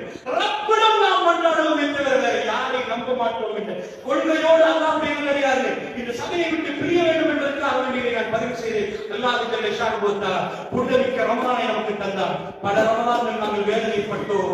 இல்லாத பிழைப்பையெல்லாம் நம்ம மீது வீசினார்கள். நச்சு பாம்புகளை எப்படி கொத்துமோ முஸ்லிம் சமுதாயத்தை துரத்து கொத்தினார்கள். திகழை எடுத்தது, எர்காட்டமிலே, இத்தொட்டியிலே எக்கச்சக்கமான பிரச்சனைகள் நடந்தது. ஆனால் அல்லாஹ்வை பயந்த உள்ளங்கள் தகஜத்தில் விழுந்தார்கள், அழுதார்கள், கேட்டார்கள். நாம் இப்படித்தான் கைகளை கட்டிக் கொண்டிருந்தோம். அத்தனையும் அடுத்த பறக்கப்பட்டு தீவிரவாதிகள் என்று சொல்றவர்கள் எங்களிடம் வந்து மன்னிப்பு கேட்டார்கள். சொல்லி நாங்கள் பிழையாக சொல்லிவிட்டோம், உங்களை பிழையாக பேசிவிட்டோம், மன்னித்துக் கொள்ளுங்கள் என்றார்கள். நாங்கள் இப்படி தவறாக பேசிவிட்டோம், நீங்கள் அப்படிப்பட்ட சமூகம் இல்லை என்றார்கள். நீங்கள் கொடுக்கும் சமூகம், உங்களை நாங்கள் அப்படித்தான் பார்த்தோம், உங்கள் மேல வேற வைராக்கியத்தை உண்டாக்கி விட்டார், மன்னித்துக் கொள்ளுங்கள் என்றார்கள். முஸ்லிம்கள் மீது கை வைக்க முடியாத அளவுக்கு அல்லாஹ் நல்ல ஒரு பேரை உருவாக்கினானே. தகஜத்தில் பலர்கள் இன்னும் விழுகிறார்கள்.